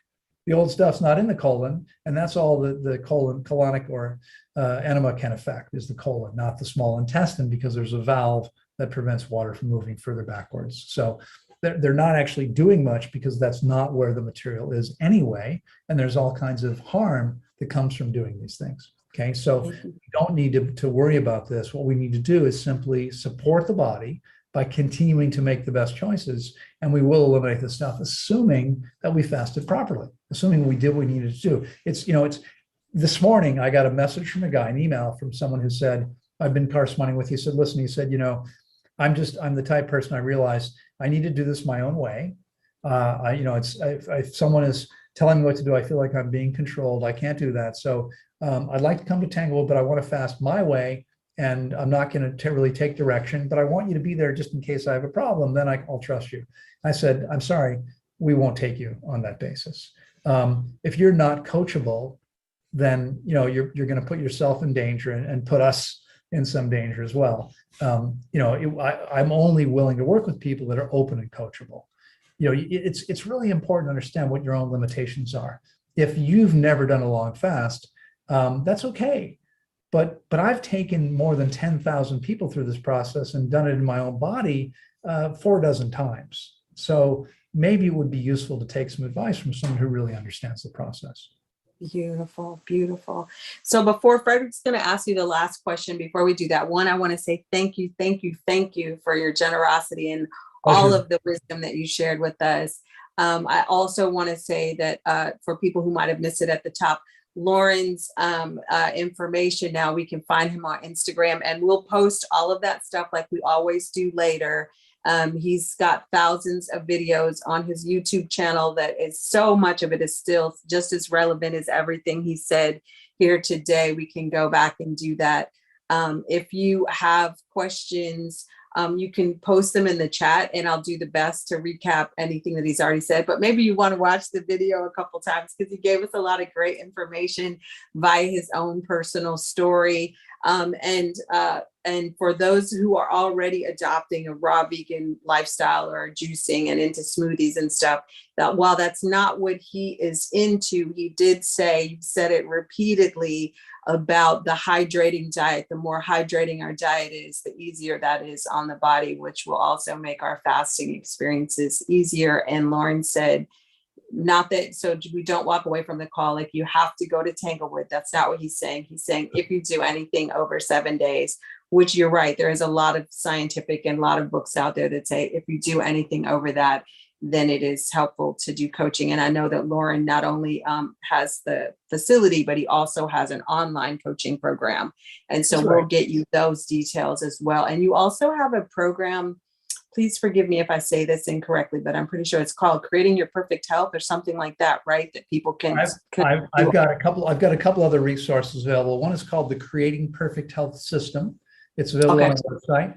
I'll tell you, it might be fun if you go look at it because you might not recognize me. We created that program about 25 years ago. Virtually every single thing I said in there is still true. I mean, the truth doesn't change. I've been teaching the same thing. There's one piece that's a little bit different now, but that's it. And we still get great reviews on the program, even though the material is older. The recordings are older, but it's about 16 hours of live lectures and seminars, some written material. There's some video and some audio. It's all digital download now. It's $295. We unconditionally guarantee the program. I also started something a couple of years ago called the Academy for Vibrant Living, and we have a much bigger program. It's about $2,500, I think, if I remember correctly. And I've had somebody else running it, but I created all the content. And we have a program called Perfect Health. And then we have a health coach program. And if you're interested in becoming a health coach, you get a certification when you're done from an outside agency. And you have to take the first course to be able to take the second one. There are places, if you want to become a health coach, you can pay someone money and in 2 months you can be a health coach, but you won't necessarily know very much. For me, if someone's going to be a health coach, they first have to know how to take their own health to an amazing new level. Yeah, thank you. Frederick's going to pop on and ask our last question because somebody asked one in the YouTube. He's been doing this live on YouTube, and so we'd like to take their question. So Frederick, if you'd pop on, I'll mute myself. Yeah, I'm here. So we have Jerome Shaw said, shout out to the Tanglewood Wellness Center. This is a person, hey, Loren, great seeing you again. I think he's been with you some time. And there's another person who calls himself or herself God's child, has 2 questions. Hey, Loren, I want to know of the importance of digital minimalism and isolation during a fast. And what is the least body weight before one can commence a fast? Thank you. Okay. So the first question about digital minimalism, unfortunately, many people now depend on being connected. And we have a lot of people that come to fast with us who are self-employed or, have a business of some kind. Maybe they have a job, but they also run their own business and they need to be connected. And so, what I say to everyone is, look, sitting in front of a computer screen isn't particularly good for you, and it's not really restful. So if you need to speak to your company, someone, someone, whether it's your boss or someone who works for you, if you need to have a conversation like that once or twice a week, and do whatever you need to do so you don't destroy everything while you're taking care of your health. You don't want to destroy your business and your livelihood, right? So you do what you need to do. If you have family members or somebody you feel like you need to be connected to, okay, that's okay. We have people that talk to their spouse every day for 10 minutes. That's fine. What I would say is, don't waste your energy and time on YouTube or Facebook or Instagram or anything else while you're fasting. Okay, that's a waste of energy, and the whole point is to conserve as much energy as you can so your body can use it to cleanse and heal. Doing anything you don't need to do, that's not helping you. That's just taking energy away from those important processes.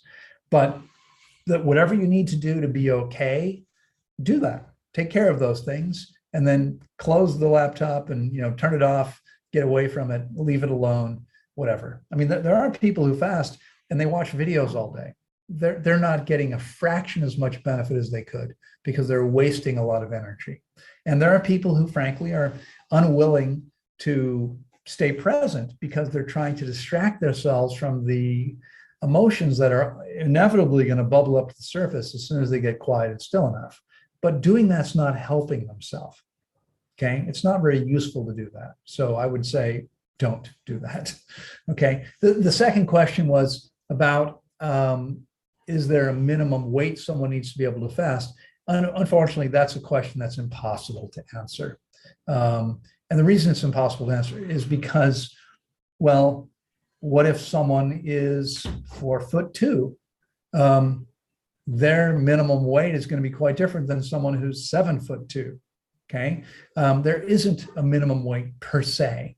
It really depends on what someone looks like and where they are. And I mean, there are a number of things we take into account, but I can tell you that we fast people who are underweight all the time. And many people who are underweight can't gain weight, okay, because their body doesn't work very well. And so we fast them, they're able to gain weight. And there's a naturopathic doctor. We've done videos with her. She just fasted with me for the third time and is continuing to post about how she feels and functions better than she ever has before. When she came to me for the first time a couple of years ago, she is 5'6" or 170 centimeters, and she weighed 85 pounds or 36 or 38 kilos, something like that. Pretty lean. Okay, we fasted a guy 2 years ago this month who was 6 feet tall or 182 and weighed 46 kilos or 101 pounds. Okay, very, very lean. I'm 150 pounds and people tell me I'm lean, same height. Okay, I weigh 50% more than he did when he started his fast. He was fine.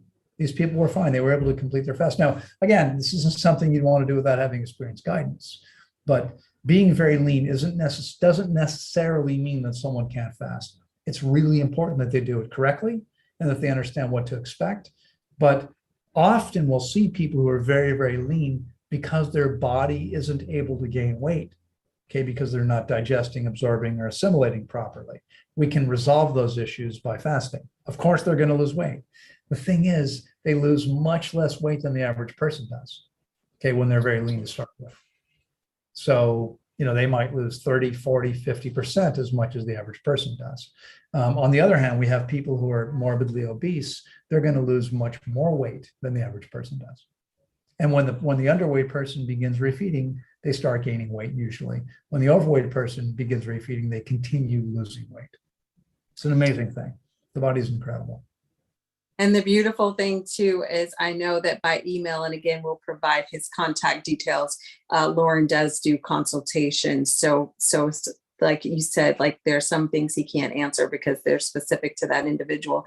And as you were talking, I realized one thing we didn't really talk about is during detoxification, be it eating the optimal diet or water fasting on our own, cravings and emotional detox. Do you think you could wrap that up in just a couple of minutes and we close there? Well, the cravings issue is an interesting one because as we're detoxifying, as we are dumping toxins into the bloodstream, and let's say toxins from stuff that we ate 20 years ago, we're very likely to crave those substances. And so it's common for people to have persistent thoughts about food. It's common for people to have food dreams. They wake up and they dream they were eating something. They don't even eat anymore. These are common. It can happen after the fast as well. And then it's really important for people to be completely clear. This is what I'm going to do. This is what I'm committed to. And I'm going to, we encourage people, everyone, to follow a specific program for at least 6 weeks after completing the process. Because as I said before, it can take your body 4 to 6 weeks to finish getting the garbage out of the bloodstream, and often much longer than that to finish getting the stuff out of the colon. And so if someone doesn't eat as close to optimally as possible for at least 6 weeks, they're not even going to know what they've accomplished. They're not even going to see half the benefit that they've already created for themselves, because it can take that long for it to show up. So, cravings are something that are going to come up. The emotional piece can be very challenging for many people. Honestly, we will have people who aren't very emotionally mature that are going to find it really challenging, because they've done everything their entire lives to try to avoid experiencing their emotions. And here they're going to come face to face with these emotions. Now, it's the single most beneficial thing they could do, is simply to be willing to feel those emotions so that they can experience them and then let them go. They'll dissipate of their own accord if we're simply willing to experience them completely. When we continue to keep them suppressed, they actually become toxic to us and create disease. So I think it's one of the most important things we can do, even though it may be the hardest thing for some people. Thank you. You're very welcome. Loren, what a wealth of knowledge and experience, hope, and inspiration you are. Thank you so much for taking this time out of your vacation to be with us. You are very welcome. Sure, we'll probably ask you back again. I'll be glad to do it. I'm sure there'll be a million questions after your visit. I can imagine. Just thank you again. And I'll reach out to you later and make sure I have all your contact details, and we'll get that to this weekend. And we'll also provide you with, a copy of your recording as well. Thank you. Thank you, everyone. Have a beautiful weekend. Take care. Bye-bye.